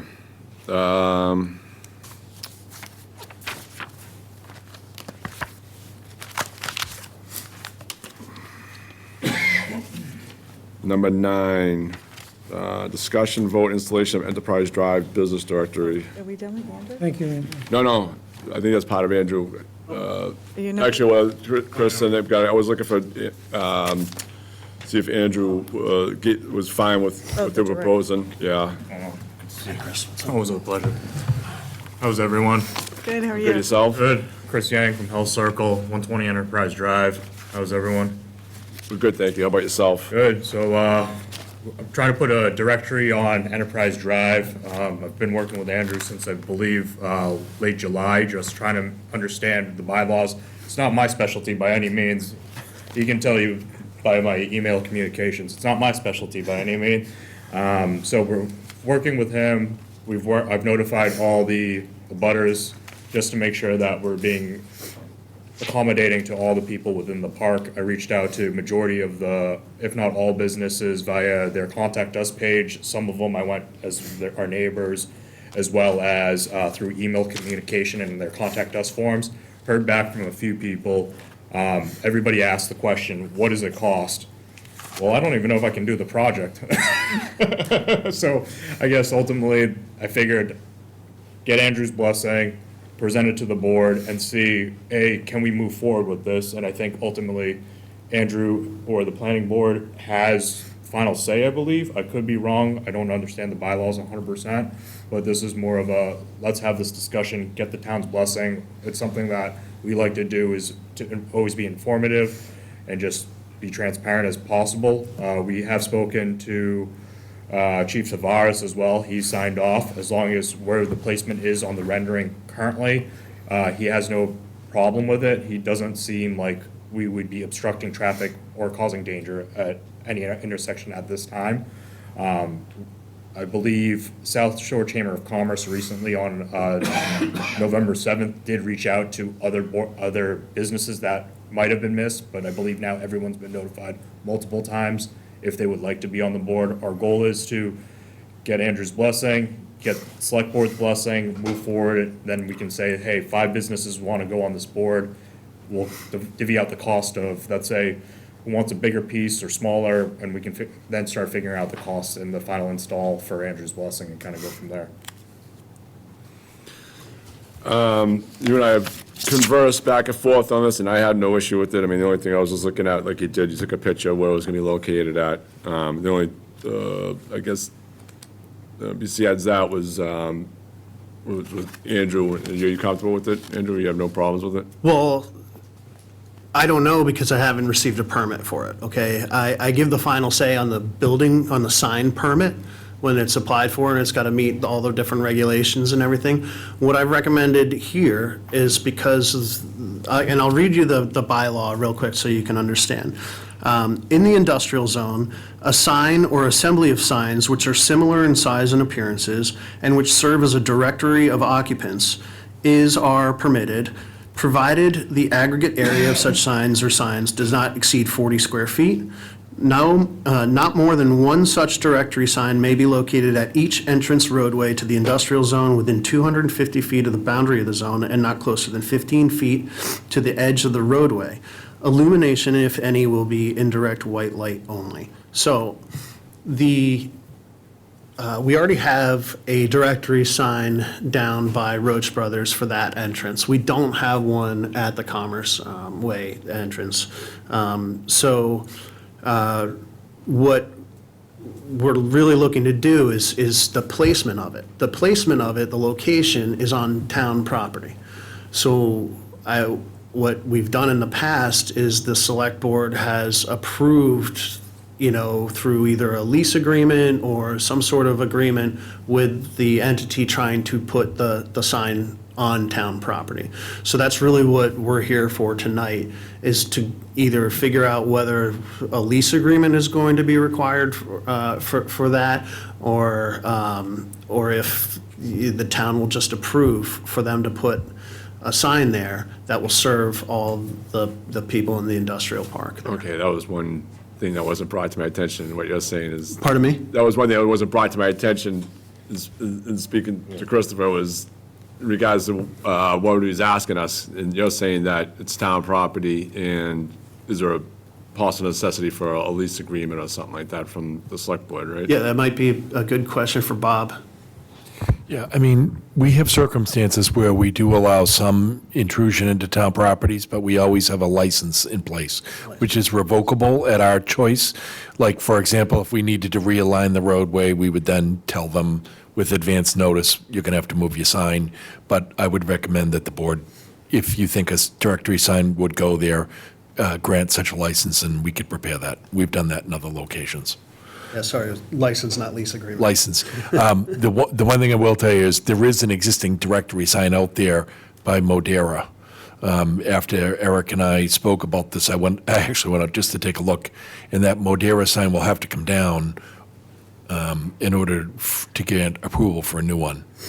Yeah, because would that be considered a directory sign in itself? Modera's sign has to be a directory sign. The Modera sign that's a temporary sign, the one at the top of Proprietors Drive, that's a temporary sign for the leasing, and that was approved under their 40B agreement.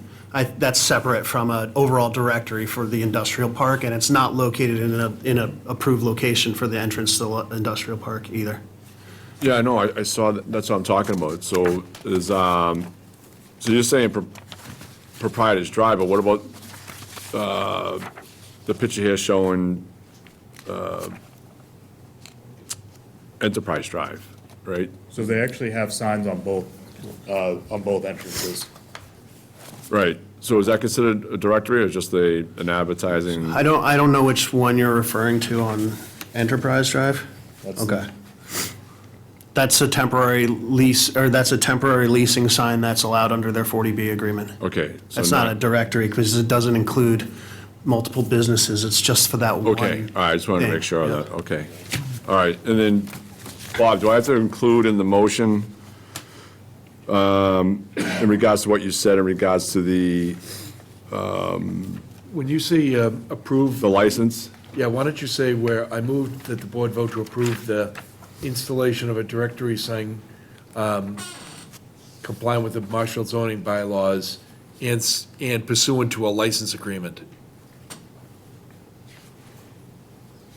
After the word zoning bylaws, pursuant to a license agreement.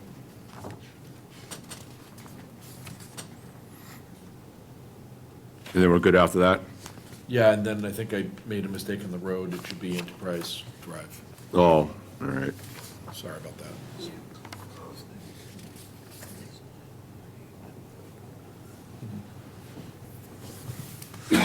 Steve, any comments or questions?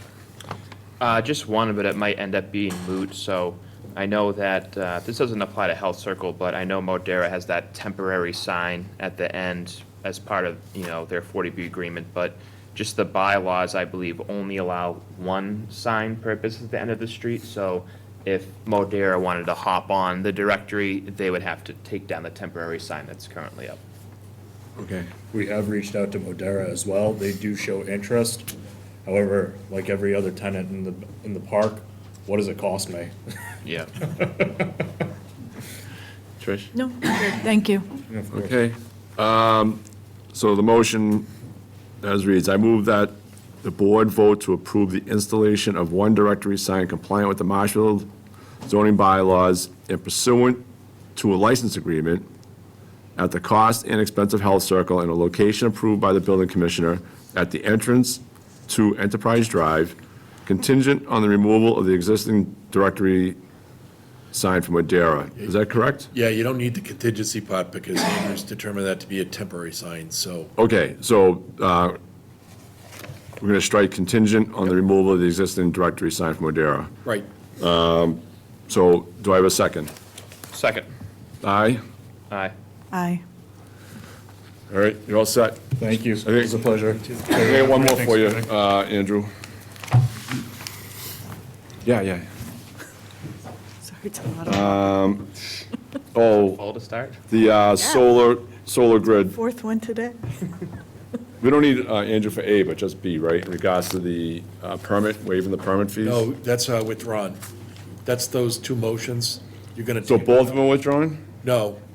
A is still on. Yes. 11B is off. So, You can just skip it, 11B. so we don't have to vote on or anything like that? You can skip it. I spoke to Andrew. We think it was an error. Okay, all right. That's it, thank you, Andrew. Thank you. Not by Andrew, Yeah, not my- No, by my department. By I take me. Responsibility for it. Appreciate it. no, Andrew told me twice it wasn't supposed to be on. Let's just say 5.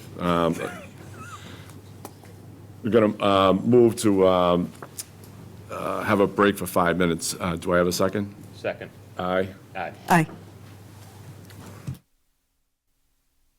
Back into session here. It's 7:31. Do I have a second? Second. Aye. Aye. Aye. Okay, we're going to move on to item number 14, and that is the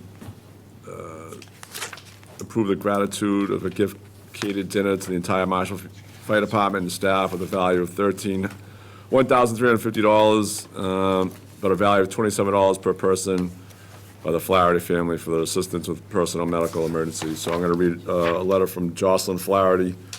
Dear Marshfield Select Board Office, I hope you're doing well. I am writing to respectfully request approval to provide a catered dinner for the Marshfield Fire Department in gratitude for the extraordinary service and care they provided to my husband Coleman, CJ, as he had a heart attack early morning of June 27th at our home on 17 Farragut Road.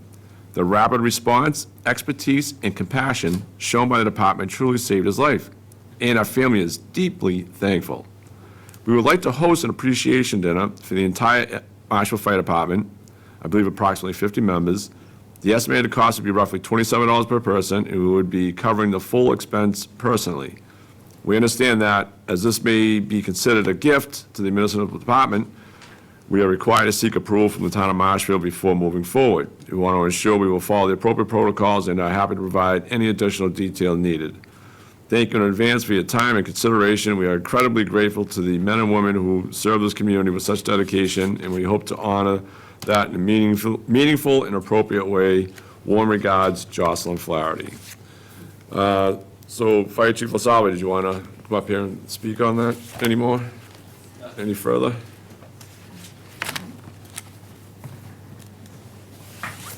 Sure. So I spoke with Ms. Flaherty after she reached out, and I can't give too much detail on the call, but the men and women that responded from the department were the deciding factor, and their timeliness and professionalism were the deciding factor in the outcome, which was very positive. So I'm all for it, and I'd be glad to work out the details with her on when and where. And So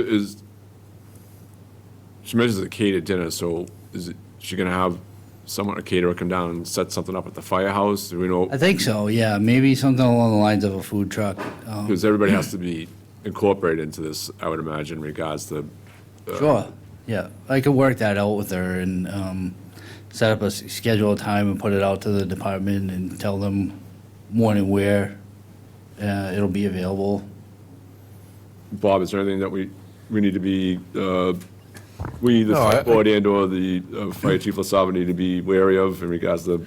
No, I think that as it relates to the members of the fire department and the police department and any of us that do any type of municipal work, they do their work without any expectation of receiving anything and would do it the same way for anyone at any time. And I know that's how the police department and the fire department have always been run.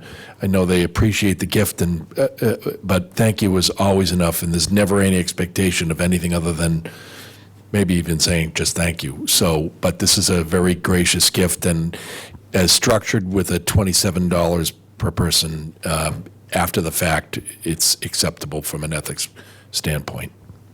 All right, so this is, I know we discussed before. They can work out the details, but they need to make sure that it's available to the entire department and its staff. All right, that's the one caveat that. Yes. Okay, Yeah. I'm sure they can figure out when that would most likely occur. okay. Steve, any comments, questions? Yeah, it's just a minor clerical thing. Any gift valued over $50, the select board has to approve. So the collective total is over $50. So, I mean, we might want to update that someday. Not that we ever say no, but it's kind of like the often forgotten Seventh Amendment. Any value over $20 in a civil suit, you have a right to a jury trial. So we might want to index that to inflation, but. The problem is it's state law, so you can't change it. State ethics. Okay, got it. And so, you know, it's a great story. It's really nice that she's doing this. It's extremely generous, not expected, but just so nice that she's doing that. And it's a great story. It's the kind of call where it sounds like seconds counted. So they just did a tremendous job, and just, I don't know, thank you for a great story and a job well done and exceptionally above and beyond. Thank you. Trish? No, I'm just happy for the Flaherty family. Okay, so I move that the board vote to approve with gratitude the gift of catered dinner to the entire Marshfield Fire Department and staff with a value of $1,350, but a value of $27 per person by the Flaherty family for their assistance with a personal medical emergency. Do I have a second? Second. Aye? Aye. Hi. Thank you, everybody. Thank you, Chief. Tell everybody, great Absolutely. job. Thank you, guys. Have a good night. Someone calls out sick that day, one of us will sub in.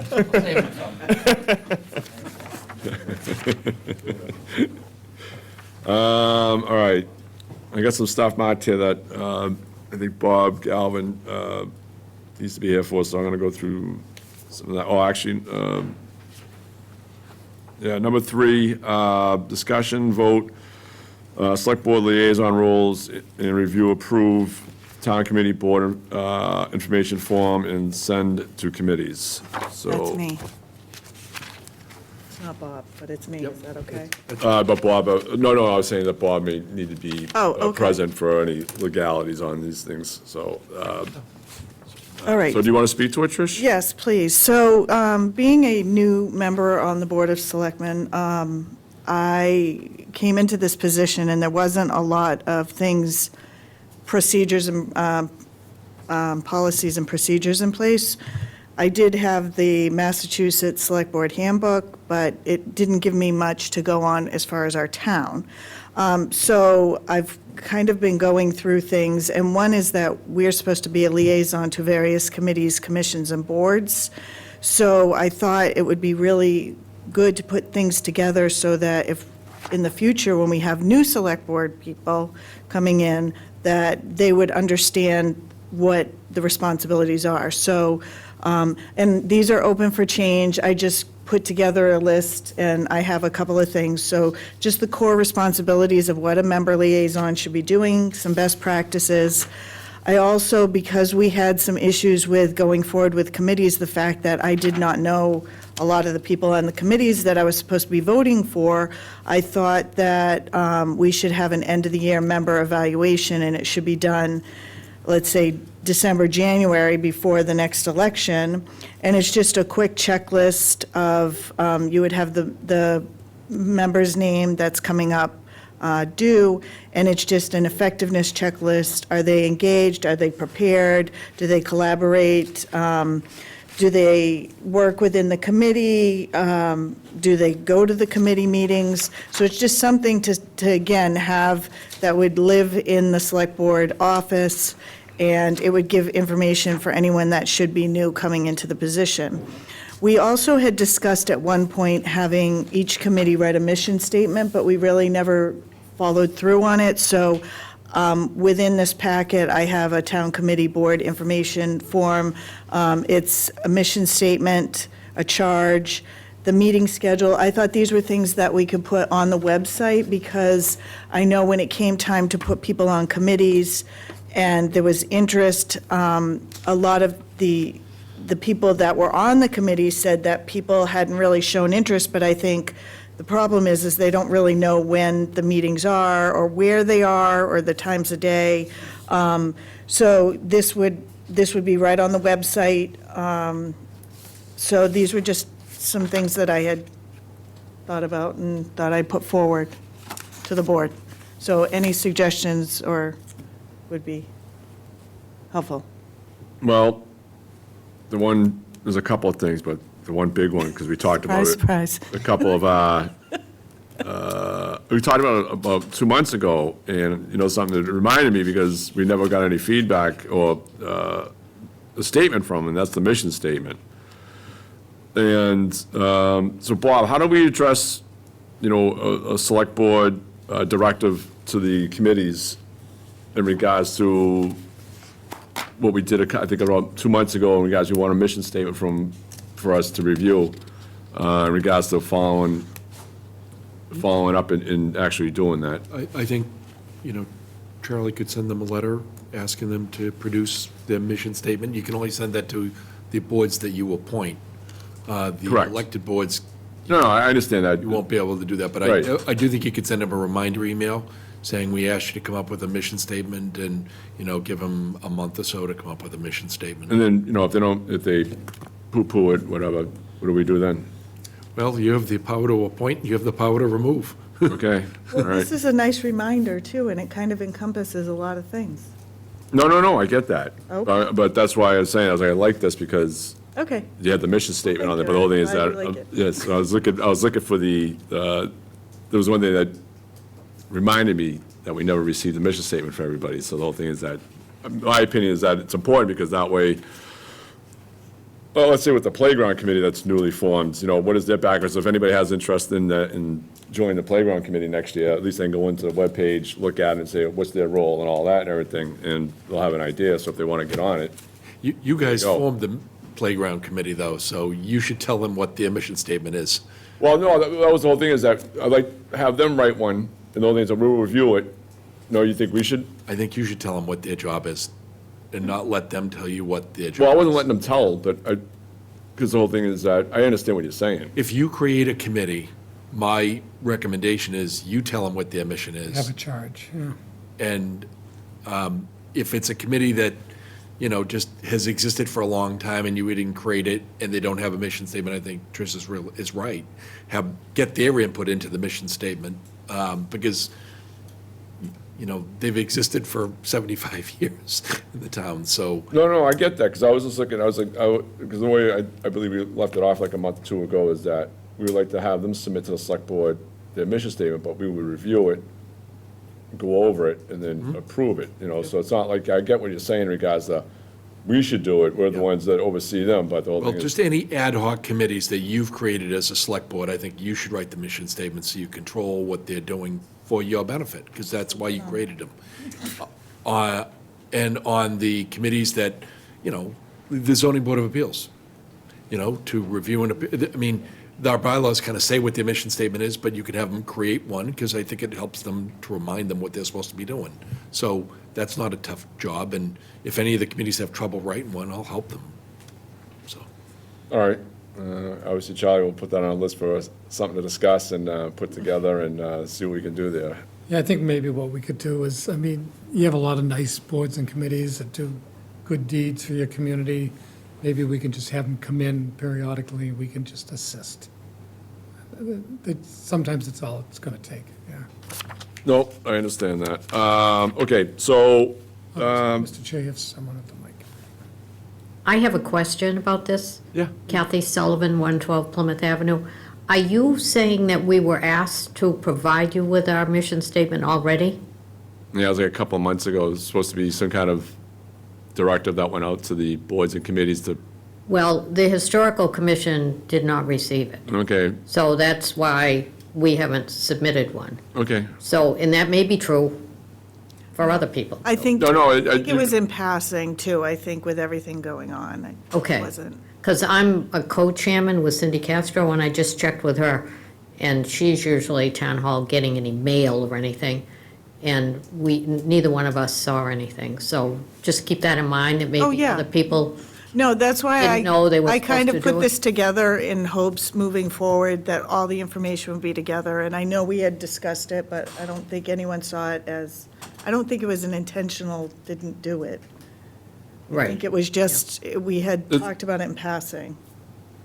Let's put it this way, between Kathy saying they didn't get directive, we have a new town administrator, so the whole thing is that I'll sit down and talk with them, like going into Bob's recommendations and all that, we'll see what we can come up with. I mean, a lot of them are probably pretty much pro forma from either the town charter or some bylaw It's or just whatever. putting it all so- in one place, that's all Yeah. I want. Yeah, no, But- that's what I'm saying, is Yeah. like, yeah, because how many people are gonna go through the charter to find out, you know, the whole thing is if they go on the website, everything be right Right. there, and what the No, that's a jobs, good duties, and idea. responsibilities are. Yep. Yes. All right. Did you put this all together? or- Yeah, but we don't have to vote on it tonight if you want to take it and look it over. And Well, I did look it over, that's why I want. Oh, okay. So you avoid overstepping. Liaisons are not voting members of the committee and should refrain from influencing decisions or directing committee actions. I mean, when you say influencing decisions, what do you mean by that? I think you have given, once again, you've given these people the responsibility of being on a committee that they should be making the decision, and it shouldn't be influenced by your thoughts. I mean, my look at it is that they're on committees. I don't know if it's necessarily influencing or, and maybe you could look at it influencing, but the whole thing is that if you have concerns, much like any other citizen in town, are you saying that they couldn't express, we or anybody else could not express those concerns that may very well influence those decisions? I guess I'm just saying that the committees as a whole, you shouldn't be going to a committee meeting as a liaison and then giving your input. They should be coming together with their consensus and their thoughts because we have put them on the committee. Just like someone coming in here, you wouldn't like it if Charlie started telling us what to do because we are the select board and, this is our board. You see what I'm saying? Like, he's here as an advisor, you're a liaison, you shouldn't be telling the committees what to do or how to think or how to act. Well, how to do their job, I think is what you're looking at. I'm just saying that if something's coming before them in regards to a matter pending, it could have an impact on the town and some, I guess you could look at in a way, especially if they're on a committee or board and vote on certain things, you don't think that even if in an elected position by the citizens of the town, you couldn't go there I and, think that's different. I think that's like an exception to the rule. I guess I'm just saying you, as a liaison, you're there to take it in, to be a voice to the select board, to work with these people, but you shouldn't be imposing you as the select board member there. You're supposed to be letting them do their thing. That's why they're select. Right. yeah. there's no Just like problem. the TA. Well, it's no different than us, committee, I it's was no like- different than people coming up to the microphone and casting their thoughts to everybody else in the select board here in in trying to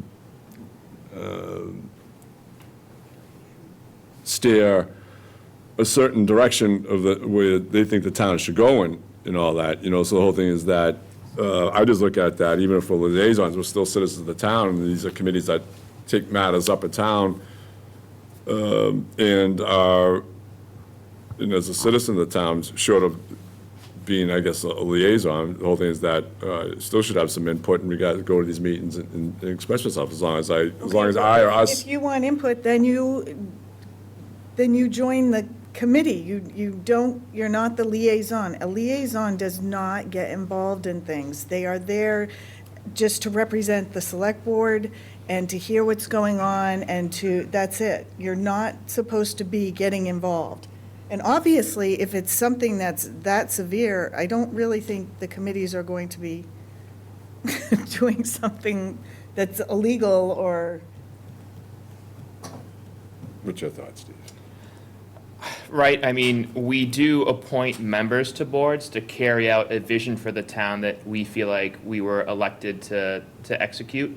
but you cannot call members of appointed committees and tell them how to vote and tell them what to do, and that would be against several laws. Well, that's So- that's a difference, telling them. You know, I can understand that, telling them, you know, but expressing your thoughts on it, I don't think would be saying that you are breaking those laws. I think you'd be in, what do you think, Bob? Well, I mean, this is, You know, I always tell the boards, I mean, we're all residents. I always tell people, if you're on a board like the Zoning Board of Appeals and a resident comes up and discusses a matter, and, you know, that matter might be coming up, to make sure they disclose it to their fellow board members. So, you know, if you're on the board, Zoning Board of Appeals, and someone comes up and speaks to Mr. Murphy off the record, I always tell Mr. Murphy to make sure he discloses that to his other board members, because he's acting in a quasi-judicial capacity, and you're not supposed to have off-the-record discussions with people on matters that are going to come up and you're supposed to decide. So I really think that your role as a liaison is to watch, observe. If you see something wrong, bring it back to your board and let your board decide what you're going to do about it. You know, you're not, and the only town official that's an ex officio member of every board is the town administrator. So the town administrator actually can go and participate, but can't vote. That's the only person in town that's a member of every elected or appointed board by charter. So a liaison is very different. I agree with Trish. I think that's observe and report back is the principal role of a liaison. yeah, but the influence and decisions part. I mean, where are we? You're not supposed to tell them what to do. I mean, No, I see, that's what I'm getting at. I understand telling them what to do. But if you're saying things to them, I'm not telling you what to do, but, you know, I would do this if I was too different. I mean, that's kind of an indirect way of influencing. So it's always best, if you're a liaison, just to go observe, bring it back to your board, have a public discussion if you don't like the way things are going in front of another board. I think that's the right way to react and respond as a liaison. All right, so if there was a matter that was coming up before a board that you had concerns with. Yes, go to the meeting. They have disagreement with in regards to. Then I have a solution for you. Go to the meeting as a resident, go to the microphone, speak and say, I think this is wrong, and I'm speaking on behalf of myself. Yeah, but what if you're the liaison, though?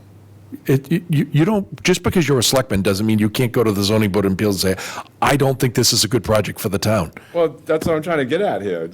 Yeah, but you're not there as a liaison, you're there as a personal resident at that point saying, look, unless your board votes and says, our board has already taken a position on this, and on behalf of the select board, we tell you that we think this is not a good thing to approve. You can do that, but then that's preceded by a vote, and you're with everybody else. But if you're going there and you think that what they're doing is wrong, speak up and just say, it's my personal opinion, not the opinion of the select board, that you should be doing something different. And then you've made it clear that you're not speaking to them as a select person. I mean, I'm just giving you my personal opinion. I'm not. I don't necessarily disagree with your personal opinion, because that's what I'm trying to say, influence and decisions, you know? So the whole thing is that Look at as a citizen, but the whole thing is that as an elected person, but also the potential of being a liaison to that committee, the whole thing is that you're still a citizen, may have concerns. So I'm trying to think that you can't express your thoughts to anybody in regards to. So if you wanted to go to a ZBA meeting and you knew something was coming up that you weren't particularly fond of, and you were the selectman's liaison, you would just speak in the microphone and say, look, I'm not here in my capacity as a select board member, I'm not here in my capacity as a liaison, I'm here as a resident, and I think you're doing the wrong thing by doing this. That's what you do. Not a problem. Completely legal. Similar to town meeting, you know, you stand up and you go to. Yeah, you go to. Yeah, same thing. Nothing wrong with that at all. Okay, it's, all right, as long as we get that cleared up and everything. Yeah, it's, that's what I'm trying to figure out, influence and decisions, you know, so, all right. I think that's kind of all I have. Steve, did you have any comments or questions on what Trish was putting forward? I think it'll be very helpful.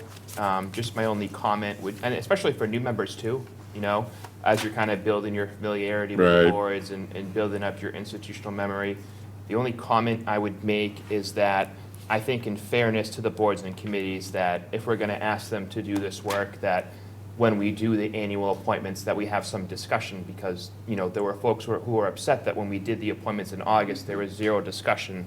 And, we did reach out to the boards and committees, and we asked them to provide some background and feedback on what their committee does and the candidates they were recommending and why they were doing that, and we didn't give it a single second of discussion. So I think this will be really helpful, and this will be a great policy, but I just think in fairness, if we're going to ask them to do this work, that we let it see the light of day and we have some discussion the next time we do appointments. I agree, and I also think this evaluation would have been very helpful for me coming in as a new person to know what the person before me saw and thought, and it would have given me more input. Especially because any new member, right, your first meeting's usually in May, and then the appointments are usually done in June. Yeah. So that's a quick turnaround to build a lot of familiarity, so I think it'll be helpful. All right, so is this something that we want to move forward on, or, I'm ready to vote tonight. yeah, yourself? Okay.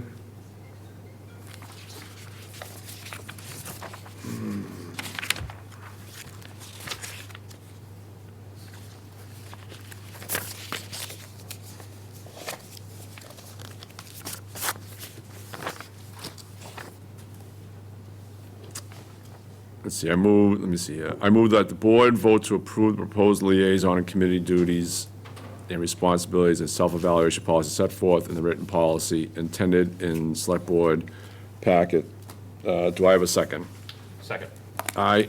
Aye. Aye. All right, that's all done. I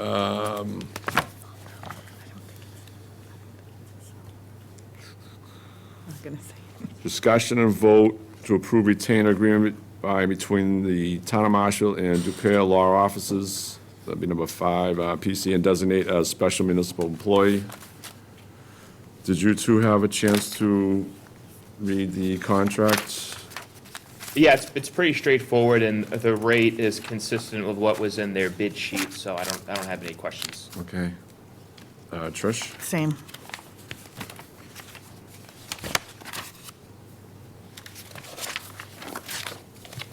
Okay. I move that the board vote to approve the proposed 2-page retainer agreement with the Dupere Law Offices, PC, effective immediately and through June 30th, 2026. Do I have a second? Second. Aye. Aye. Aye. Mr. Chairman? Yep. Go ahead. Charlie, you're probably going to know it Yeah, anyways. we just want to also designate them as special municipal employees. Oh, do we have to add that into the? Yeah, yeah. And it's not bad to have it a separate one anyway. Oh, did I? Yeah, I did read that in there. No, I didn't put it in the motion, Eric. Just read it off. Yeah, but in the motion, you have to also, and to. Oh, that's the title of it. You didn't put it in the, oh, I get you, in the minutes. Yeah, just to have, and All right, Charlie's absolutely right. effective immediately. So, And designate them as special municipal employees. DPC, effective immediately, or would it before effective immediately? Yeah. Before it or after? Right after the June 30th, 2026, and designate them as special municipal Oh, employees. all right, and, all right, let me read that over again. I move that the board vote to approve the proposed 2-page retainer agreement in the Dupere Law Offices, PC, effective immediately through June 30th, 2026, and designate as special municipal employee. Designate them as special municipal employees, yes.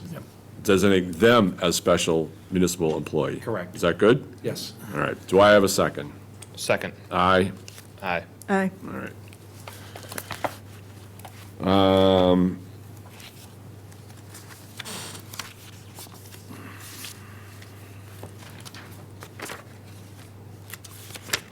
Number 6, appointment of alternates on boards and committees.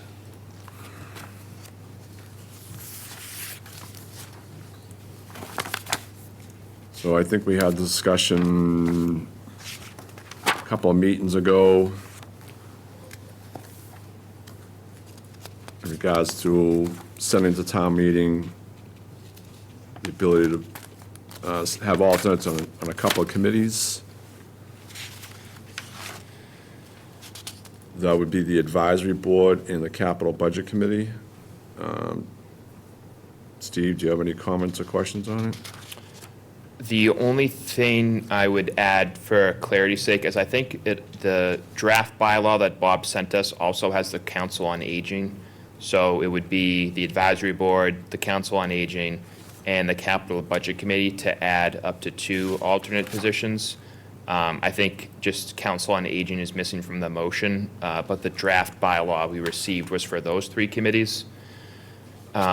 I think it's great because it gives people an opportunity to build experience so that when someone's ready to move on or they have to leave, there's someone who has put the time in to build familiarity and knowledge and build up experience so they can hit the ground running and serve the town with their institutional memory. So I think the more alternates that we're able to create, that's all for the better.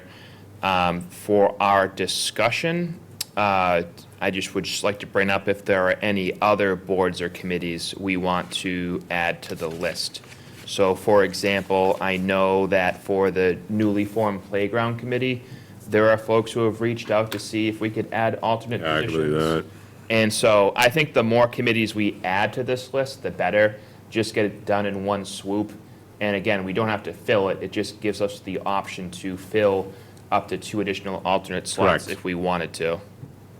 So Advisory Board, Capital Budget Committee, Council on Aging, and Playground Committee.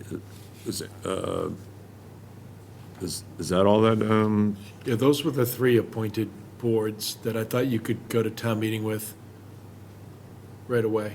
Oh, some of the other boards already have alternates. yep. And then the other boards are either elected or they're, require a charter change or something like that. Okay. Are you all set, Steve? Yeah, in terms of if there are other boards that you are curious about, other boards that we have the discretion to do that would be the ADA Committee, Coastal Advisory, I think the Drug Task Force, Energy Committee, Historical Cemetery Commission, and then the Open Space Committee. Also, the Opioid Fund Committee, Recreational Trails Committee, Revolutionary War Honor Roll Committee. And again, those are ones we can add alternates if we wanted to. There's a list of boards we can't because they're more Right. codified by state law, but I just thought it might be helpful to include the boards where, Yeah, 'cause I was thinking, I'm like, I know we got more committees than this. You do, but they're not like in our bylaws, they're ad hoc committees, so you have a lot more latitude to just make them alternates there. These are the ones that Okay. would have to go to town meeting. All right, I got what you're saying. So if we wanted, so somebody wanted to be on the Revolutionary War Committee, Yeah. just come to the board, we can just throw them on, no Absolutely. issues, right? Sure. Okay. So the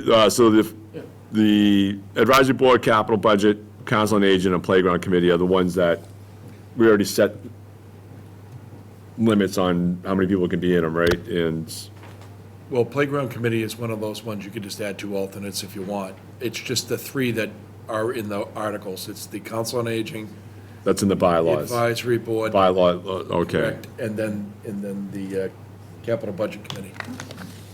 So is Council on Aging a bylaw? All right, but the Playground Committee isn't, what are It you is saying? not. So That's we an could, ad hoc committee. so we can add on to that if we Right. truly wanted to. Remember, the Council on Aging is a very large board already, though. I mean, Steve, you're the liaison on Playground Committee. I mean, what are your thoughts? I mean, if we put any more on, do you think it's gonna, like, kind of overwhelm it? Or, I mean, what are you looking, what are your thoughts on it? so based on Bob's explanation, which makes sense now, is he's recommending Advisory Board, Council on Aging, and Capital Budget because those have to be approved by Yeah. town meeting. The rest, we could just do on our own anytime we want. So with that clarification, Yeah. I'm fine with it as is drafted. All right, because you already have 7 on the Playground Committee as it is, right? Is it Yes. 7? Yeah.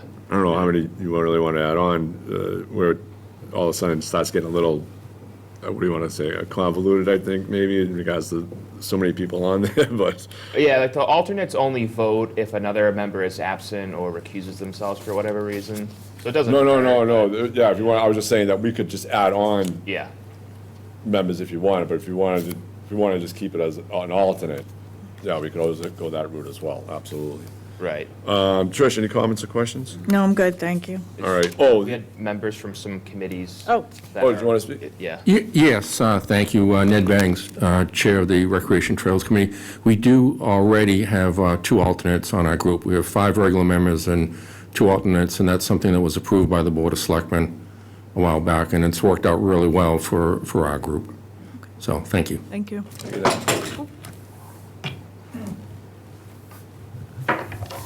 Suzanne Almendinger, 4 Buttonwood Road. I respectfully inform the board that the Council on Aging already has 2 alternate members, and that was about a year and a half ago. I myself am currently in one of those positions. All right, so the Council on Aging has already established alternates. It's not in our bylaw, though, so I think you still need to go forward with it, even if you don't make any new appointments. Just to legalize it, yeah. Okay, I appreciate that, thank you. All right, my only concern with this is, Bob, we put the alternates on. Let's say somebody gets up at town meeting and makes an amendment saying, the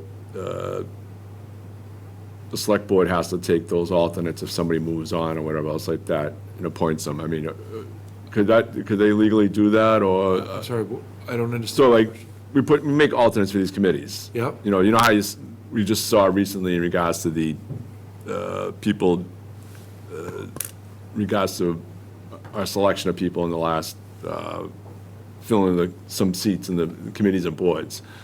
So if we make these alternate positions. Yep. And somebody says at the town meeting, hey, I want to make an amendment where requires the select board to pick these alternates to move up to the full-time position of these committees. I mean, probably a good question for Charlie, because he's a moderator, but I would think we might be beyond the scope of the article. Yeah, you couldn't do it in town meeting floor. And really, the article is giving the select board the authority to make these selections, not the body politic of town meeting. No, I get that, but Yeah. it's, I just look at that one, I just look at that, even though we're going to create alternates for positions for these people to get in and get comfortable with, the one thing that's always been with the select board is that they've always had the right to put on these committees and boards who they felt they wanted to. So I just want to make sure that Yeah. that is still without any amendments put in or any hiccups to that whatsoever. I would say that's beyond the scope of the article. Okay. And not permissible to make it as an amendment. Yeah. Okay. Yep. In Brewster, anyway. Yeah. We have our own rules here.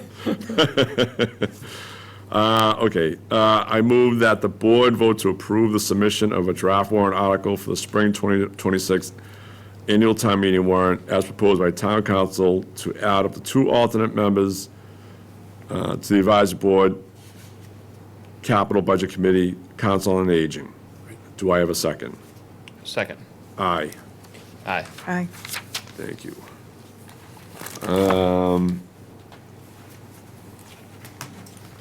Wait a second. Did you want to do 4? Oh, they're here for the council? All right, I can do that, absolutely. Let's do the appointments to the Marshfield Cultural Council. I was just trying to get Bob, I know Bob's has to be here for some of these, and then can release them, but I can float around it.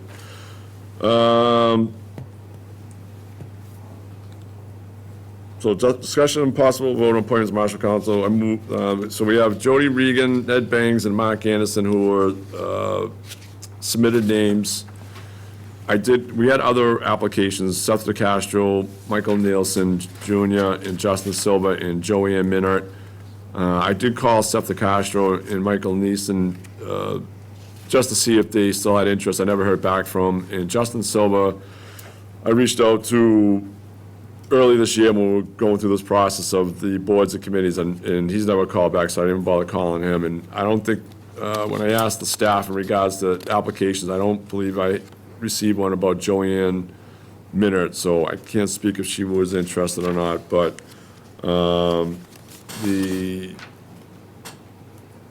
so Jody Regan, Ned Bangs, and Mark Anderson, of course, we all know Ned Bangs was previously on this anyways, sent in applications and all that and everything, so there's 3 spots to fill, we got 3 names. Steve, got any questions or comments on it?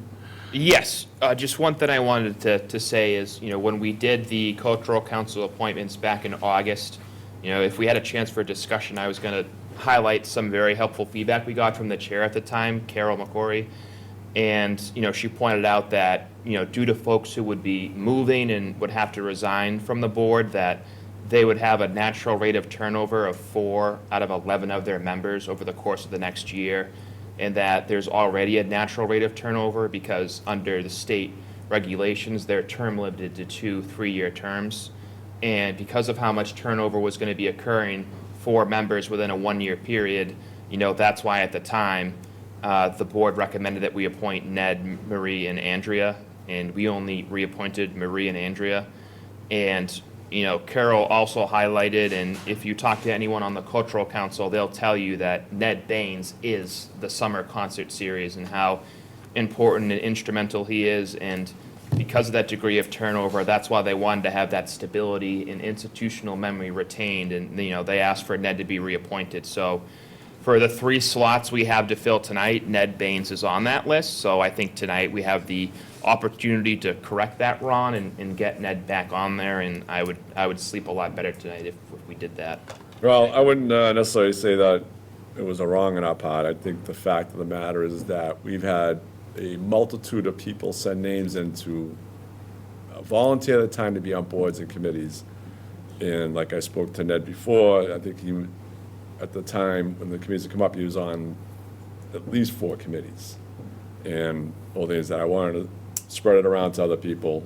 And there was no slight on Ned thinking that he did anything wrong, all that, but I just looked at it that there are other people that put their names in, let's give them a shot. But the one thing I did not know until you spoke about it was that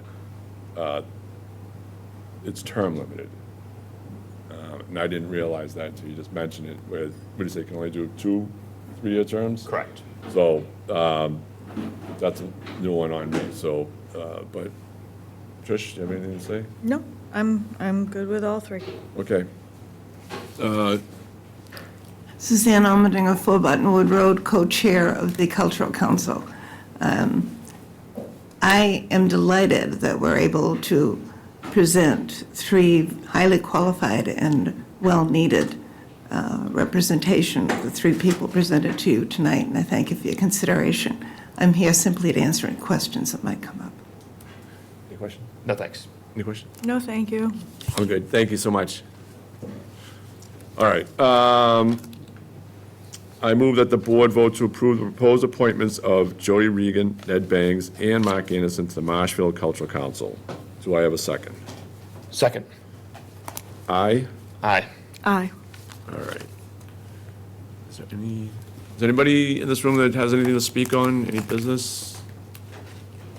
Hey, Steve. I think they were waiting on the roof. On the roof? We were going to vote on the roof. Oh, really? All right, do that. Which one was that one? 17. 17.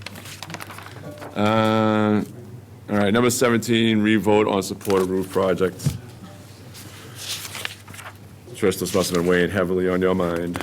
Well, no, it was brought to my attention that, we had voted 2-1 against, and it was more so that we could find out information, and we found out the information, but we were on record as voting no. And so I would just like a revote, because I feel like we understand everything a lot clearer now. I would agree with that. Any comments, Steve? No. Okay. I move that the board vote to support the proposed school roof project as proposed by the Marshfield School Committee. Do I have a second? Second. Aye? Aye. Aye. Okay. Feel better? Thank you.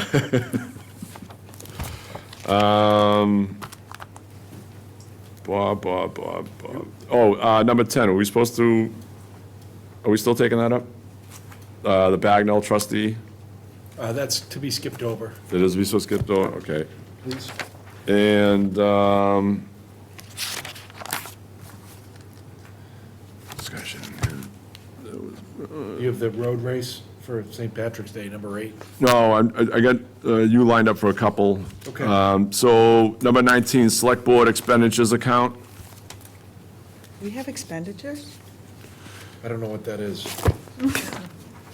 It's what we're approve at town meeting. I had no idea. Oh. No I information. didn't even see this. Did we not put paperwork? I think I forgot to do that. Yep. Okay, you know, take it up another time. I'll Not a big bring deal. it up next time. All right. Next meeting? Oh, I like that. I promise I'll be ready. Let's see, discussion vote on celebrity deed acceptance. Yeah, do you have a copy of that in your binder? Copy of what? The celebrity deed acceptance? I believe so. What number is that? Twenty. 20. Oh, there it is, yeah. Quick claim deed? Yeah, there's an acceptance form for you all to sign. This, by way of introduction, is the 0 Main Street property that we approved the purchase of at town meeting. Yes, there is an acceptance. Yeah. By select board. And if I could have you vote to endorse that, we're going to close on this tomorrow. Oh. So I need you to accept the deed so I can record it tomorrow and pay the seller the money, and we'll own the property as of tomorrow. Bobby? Yes, the property that somebody motioned to not put at least one affordable house on, which is pretty damn disappointing, in my opinion. Copy for us to sign? All right. Okay. I move that the board, oh, excuse me, Steve, do you have any comments or questions? No, just clerical in nature, no Okay. questions. Trish? Thank you. No. I move that the board vote to endorse and accept on behalf of the town and its Conservation Commission that we will have care and custody of the land, the deed to the property in 0 Main Street from Celebrity Realty Trust as approved at October 2025 special town meeting. Do I have a second? Second. Aye? Aye. Aye. Okay. I just need you, before you go tonight, make sure I get one original signed so I can record. She's getting it right now. Okay, perfect. All right, Bob, and I, just to let you know, I think on the legal end of things, I think we are good with you. You might want me to stay for the Clay Pit Road thing? What is it? Clay Pit Road? Number 11. We passed over. Oh, yeah, that's right. Oh, I didn't have BG. Yeah, I don't think Okay, yep, you're absolutely right, 11. I overlooked it, putting the 11. initials down on it. Yep. All right, so number 11. You didn't miss anything. The excitement here. So, So this is in regards to the solar this is at the farm up in Clay Pit Road on the Cap town Land- landfill. Cap landfill, correct. So this project was approved at the December 2019 town meeting, or the annual town meeting in 2019, not the December meeting, for a solar lease agreement. And there was a competitive process, and a company bid and was selected as the most responsive, offering the highest price. There was power purchase agreements negotiated. At the time, the expectation, I understand, was that the town had a need to purchase the power from that facility, but that's not the case now, and they've shifted to a solar lease agreement, which was also authorized at town meeting. They are asking, and there is a signed lease agreement, they're asking for us to sign 3 documents: a landlord estoppel certificate, an amended and restated memorandum of lease, and a First Amendment to the land lease agreement. And I'm going to ask you to vote to approve those documents, which I've reviewed and approved, but I'm going to ask you to do that subject to Mr. Sumner and I having a further discussion with the lessee, because we need to have a couple of questions that still are outstanding answered. Just so you know what a landlord estoppel agreement or a certificate is, that's an affirmation by the town that the lessee is in compliance with their lease terms. And they use that for the purposes of obtaining financing. The form that we have has been revised by me as unacceptable. The second document is an amended and restated memorandum of lease, and that's nothing more than a recitation of about 5 or 6 material terms of the lease that goes on record at the Registry of Deeds to tell the world that they're leasing the property from the town. There were only a couple of minor changes to that, and I approved that document. The last document is called the First Amendment to the Land Lease Agreement, and that's the one that Mr. Sumner and I are going to have a couple more discussions with the lessee on. But basically, they're looking to get the full 20 years out of the lease term, which is what was bargained for. It's taken them years to get the interconnection agreement together. They did ask for a couple of other documents or a couple of other minor changes, which I felt were within the scope of the lease. I did add to the land lease agreement some outside closing dates, so in the event that they don't get this project connected by next summer and built by the following summer, we have the right to terminate the lease, and they accepted that. So we're not going to hold this thing forever for them if they're not going to get this thing going. So subject to Charlie and I having a further discussion with the attorney, the outside attorney that we hired to do the power purchase agreements, we're asking for authority to approve these agreements. Mr. Chair, if I could just add a couple of things. So anyway, I just wanted to mention that, why is it taking this long? And the utility interconnection process took over 4 years to address, and it involved a lengthy state study, and there's 40 other projects in the mill. There's a lot going on. And I just also wanted to mention that the revenues from the lease over the 20-year period will exceed $20 million, over $1 million per year for the town of Marshfield. If the way this is looking, they would be moving forward with construction in January of 2026, and they would anticipate completion of the construction in August of 2026. So I just wanted to put some parameters around the scope of the project. Bob, the one thing, I see a lot of information here in regards to, how do you want to call them? Longitude, latitude, and all that. The whole thing is that we don't have a map in our packet that outlines the specific area of where this agreement applies to in Clay Pit Road, because I'm looking at it, I'm like, all right, where in Clay Pit Road? Because Clay Pit Road is... So if you've been down Clay Pit Road, and I'll describe it to you, and there's a map attached to the lease, okay? And what they've had is Stenbeck and Taylor has done a perimeter survey of what they are looking to lease, an engineering firm, and those meets and bounds descriptions correspond to numbers that Stenbeck and Taylor provided them. But if you drive down Clay Pit Road and you're coming from Ferry Street, you go down and where the transfer station is, and you look behind the transfer station, that's where the cap landfill is, and the 20-some-odd acres that they're leasing are behind them on the top of the cap landfill. So that's what I want to make sure of, because it says, it has the address of, I think, 23 Clay Pit Road. It does. And so the whole thing is that, all right, that's a broad description of the area. So I just want to make sure that, because we don't have a map in here showing us what Steinbeck and Teller put out, I just want to make sure that it's not the entire property of 23 Clay Pit Road. It is just the... It's not even the transfer station. It's just the capped landfill behind it, and we'll have to give them permission to travel to that capped landfill for construction purposes and maintenance purposes. Yeah, I can understand that. I just want to make sure that when we sign this, that we're not licensing to build every square inch of... We are... And all of a sudden... We are not. All right. The other thing is I have a concern with is I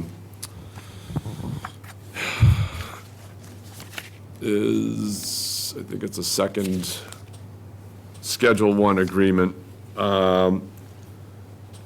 Lisi has the right, subject to the terms of the agreement, to extend the term of the agreement for 3 additional and successive 5-year periods. So does that mean they have the right to just... Provided they're not in default of their agreement, they have the lessee option, and that was part of the bid process, to extend the lease for 3 additional 5-year terms. So that was in the contract of the bid process? When it went out from the beginning, this is the type of term that was envisioned. Okay, what about, we all know the technology is improving leaps and bounds, especially with solar power.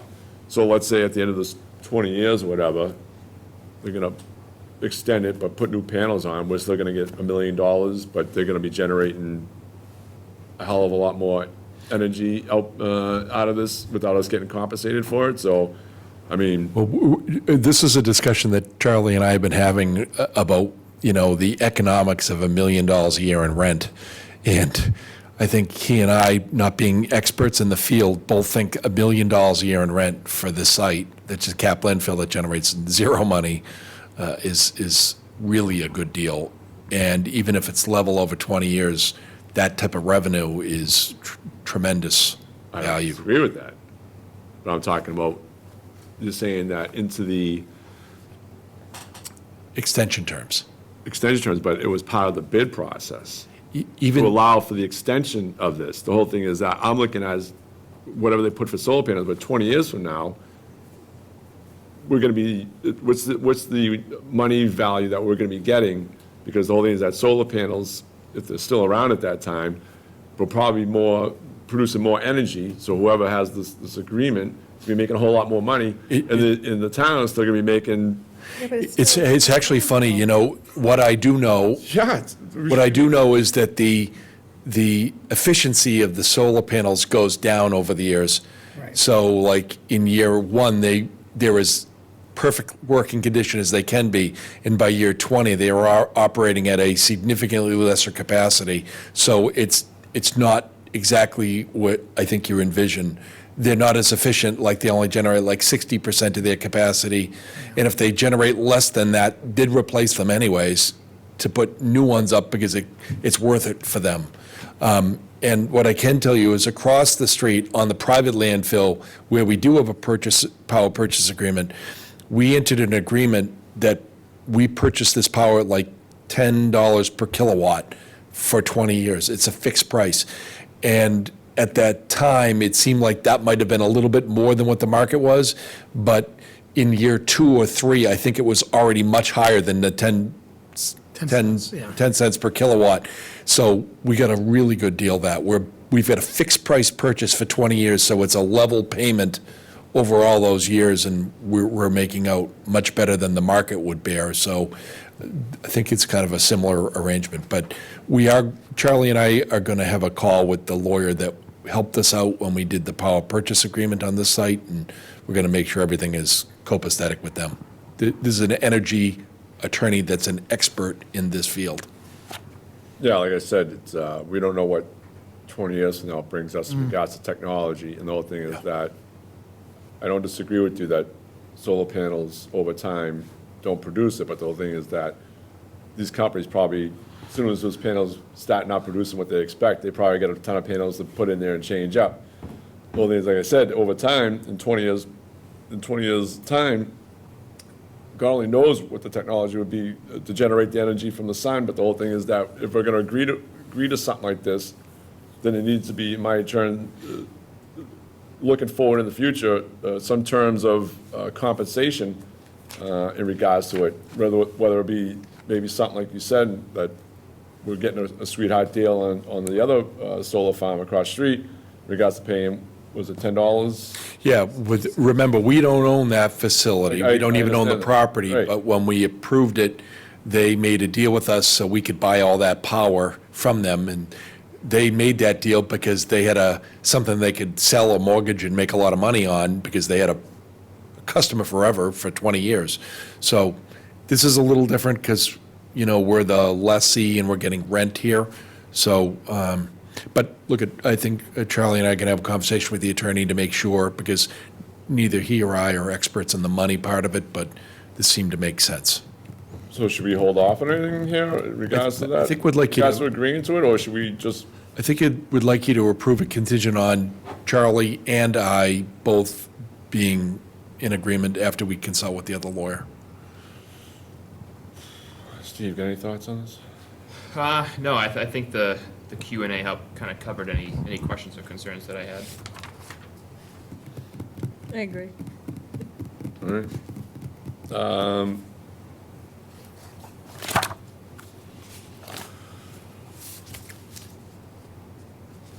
All right, so Bob, I think you said you wanted to add on to this motion. I Regards gave to you the- subject to, I gave you the revised motion, if you Oh, look that's at that right. one thing, Yep, it's I got it right 11A.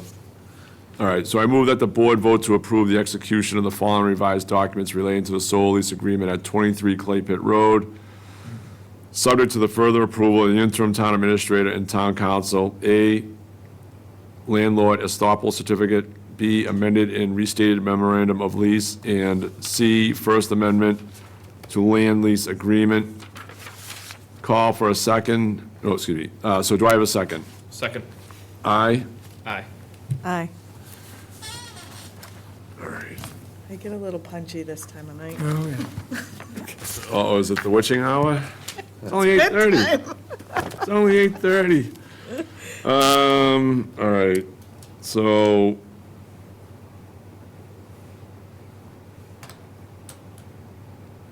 Number 8, discussion vote, April 16th annual Marshall St. Patrick's Day Road K Race.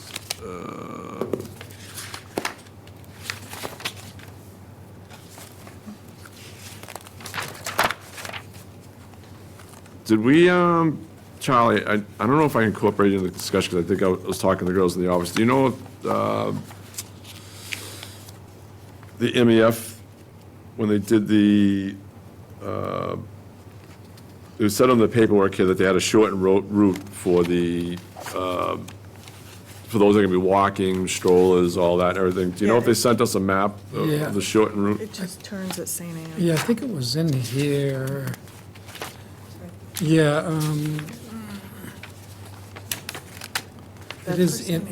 it's one of the Right here, attachments. this is it. Yeah, there it is, yeah. Is that the shortened route? Yeah, because the other route goes all the way down around. Right. Here's the long route. All right, so it goes up Plymouth and then Secondnet Road is where everybody cuts down back down to 139 Ocean Street for the shortened route? Yes. Yep. Okay. This is generally a pretty big event. I would say it attracts thousands of people, and I'd say probably generates a whole bunch of money for the Marshall Education Foundation, and as well as supports the local businesses in the area as well in regards to the after-race activities. I was told 5,000 runners. I would say probably they're probably around there. It seems like it grows bigger and bigger every year. Steve, have any questions or comments on it? You know, it's the 16th one, so they could probably do it in their sleep at this point. Yeah, absolutely. Nice. Trish? No, I think it's a great event, and I know that they've been able to award the teachers a lot of grant money through the Marshfield Education Foundation, so I think it's a great event. Okay, so I move that the board vote to approve the Marshfield Education Foundation's Committee's 16th Annual Marshfield St. Patrick's Day 5K Road Race on Saturday, March 14, 2026, at 10 a.m. at Brant Rock, with the route set forth on the map in the Select Board package contingent upon positive recommendations from police and fire. Do I have a second? Second. Aye. Aye. Aye.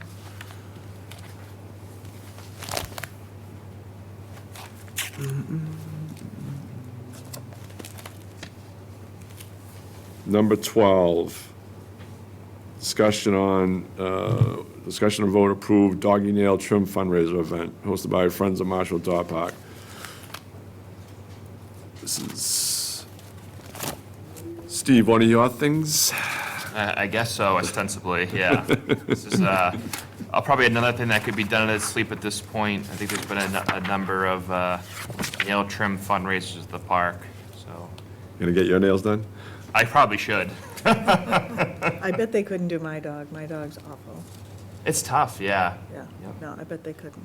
So do you want to speak upon it or anything like that? I want to go to bed.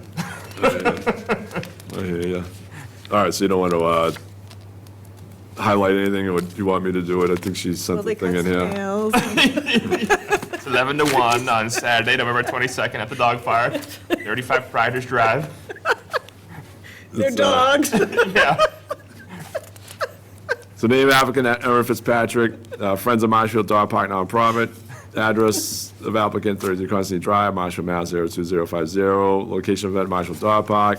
Event description, Doggy Nail Trim fundraiser. Dates and time of event, Saturday, November 22nd, from 11 a.m. to 1 p.m. Estimated number of persons will attend, 25.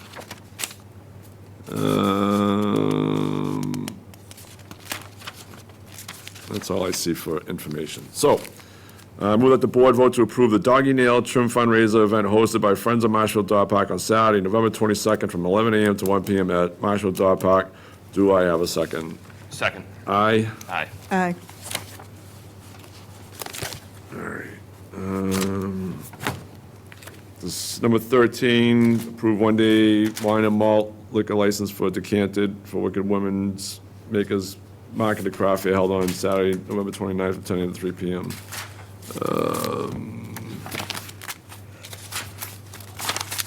So the license application, name of applicant Julia Driscoll, business organization Wicked Women's Makers Market, mailing address 699 Union Street, Marshall, Mass. 02050.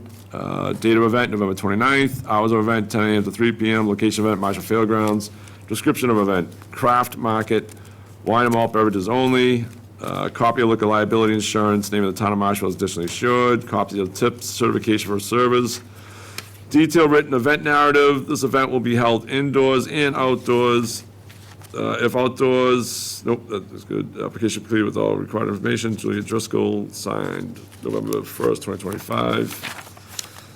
And all the filings here for the tips and licenses are on hand. So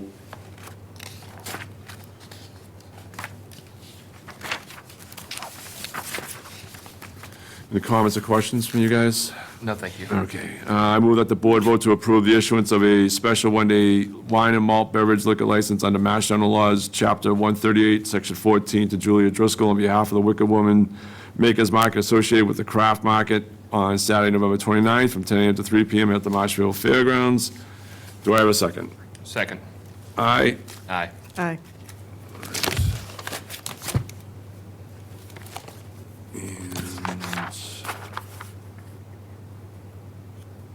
Number 15, discussion and vote to accept donations to Veteran Services.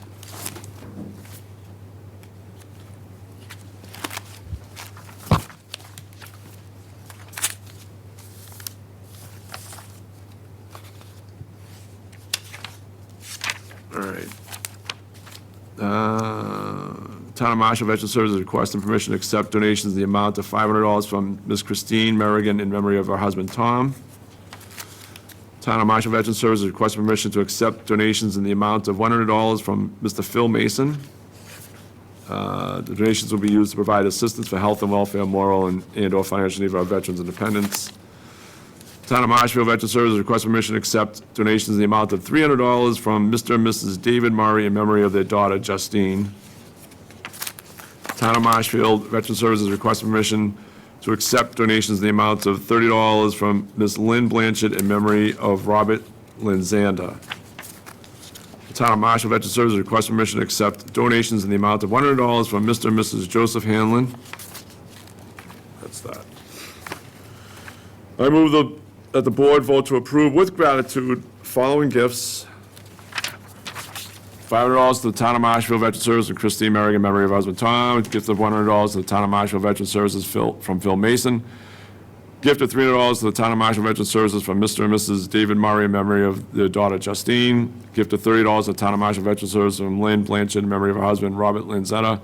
And a gift of $100 to the Town of Marshall Veteran Services from Mr. and Mrs. Joseph Hanlon. Do I have a second? Second. Aye. Aye. Aye.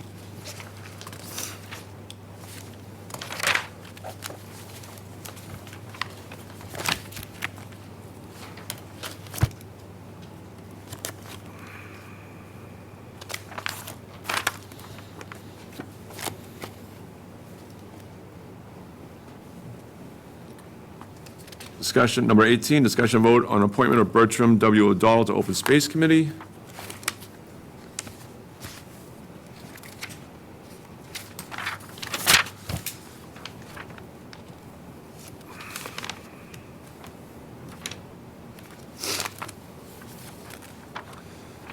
Dear Select Board, I'm requesting an appointment to the Open Space Committee as a representative from the Community Preservation Committee. The spot can only be filled by a CPC member, and I am the only person currently interested in filling this position. My appointment is supported by both the Chair of the OSC, Open Space Committee, Susan Karen, and other members of the CPC.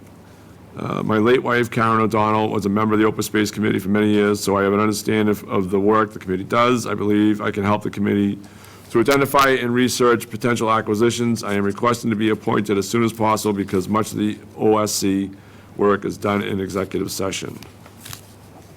Comments or questions, Steve? CPC is kind of a fun and interesting committee because they have representatives that serve on other boards, and Bert has a ton of institutional memory to offer to the town, so he's a great asset, so he'll do a great job. Trish? No? All right. I move that the board vote to appoint Bertram McDonald to the town's Open Space Committee as the CPC representative to the Open Space Committee. Do I have a second? Second. Aye. Aye. Aye. And I believe that's it. And there's one more item to take up, and that is Mr. Steve Lynch for public comment. You do the meeting Wait. minutes? Oh, meeting minutes, yes. 3 minutes. And you only get 2 minutes. Trish, I got some Diet Mountain Dew in my car. All right, then, you can have 3. So, hearing some of the things that went on here today, I think maybe, it's been like at least 10 years. I think it's time that we should have we reconvene the Charter Commission and look into codifying some of these things that you want to do with bylaws in a town meeting. I think it's about time we do it. There's plenty of things that we could look into on that charter. Then I want to speak to misinformation that was said here tonight from the bully pulpit. And I know that Eric can't, return fire when someone tells a lie about him.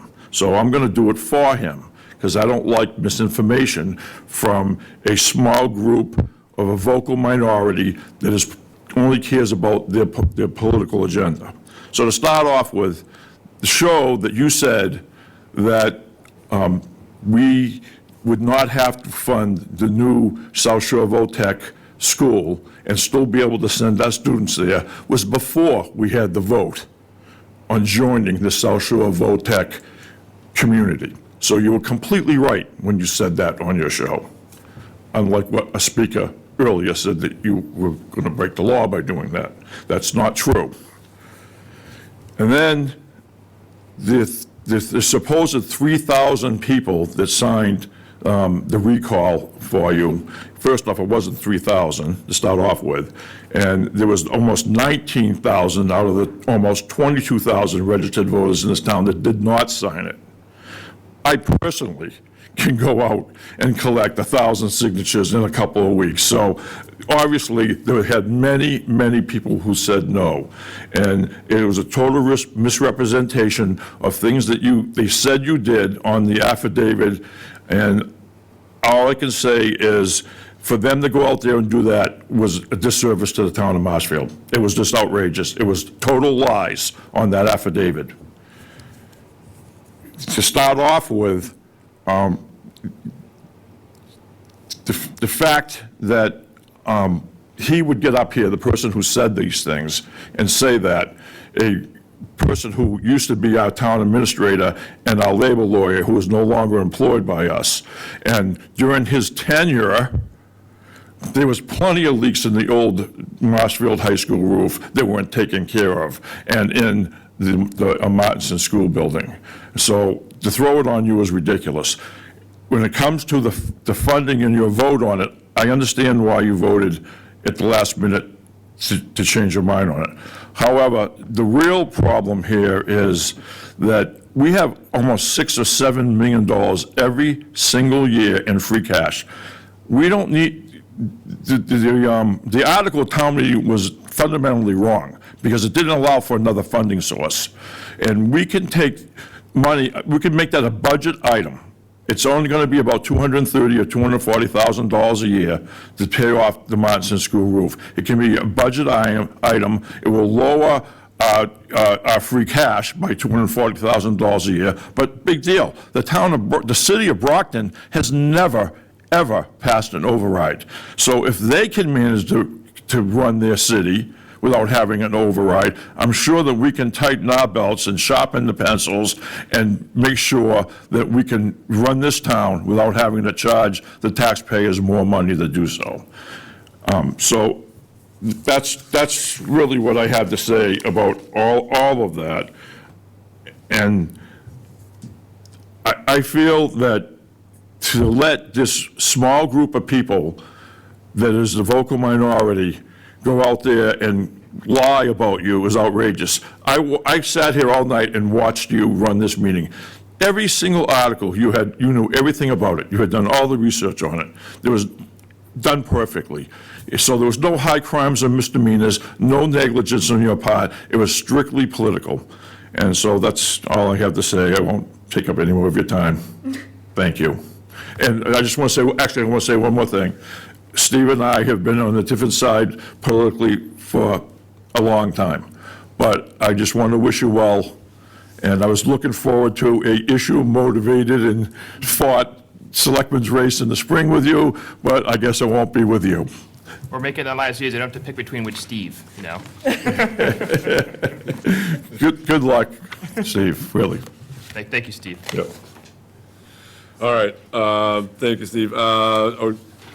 The minutes of the meeting, are you guys all square with the minutes? Okay, I move the board vote to accept open meeting minutes from October 17, 2025. Do I have a second? Second. Aye?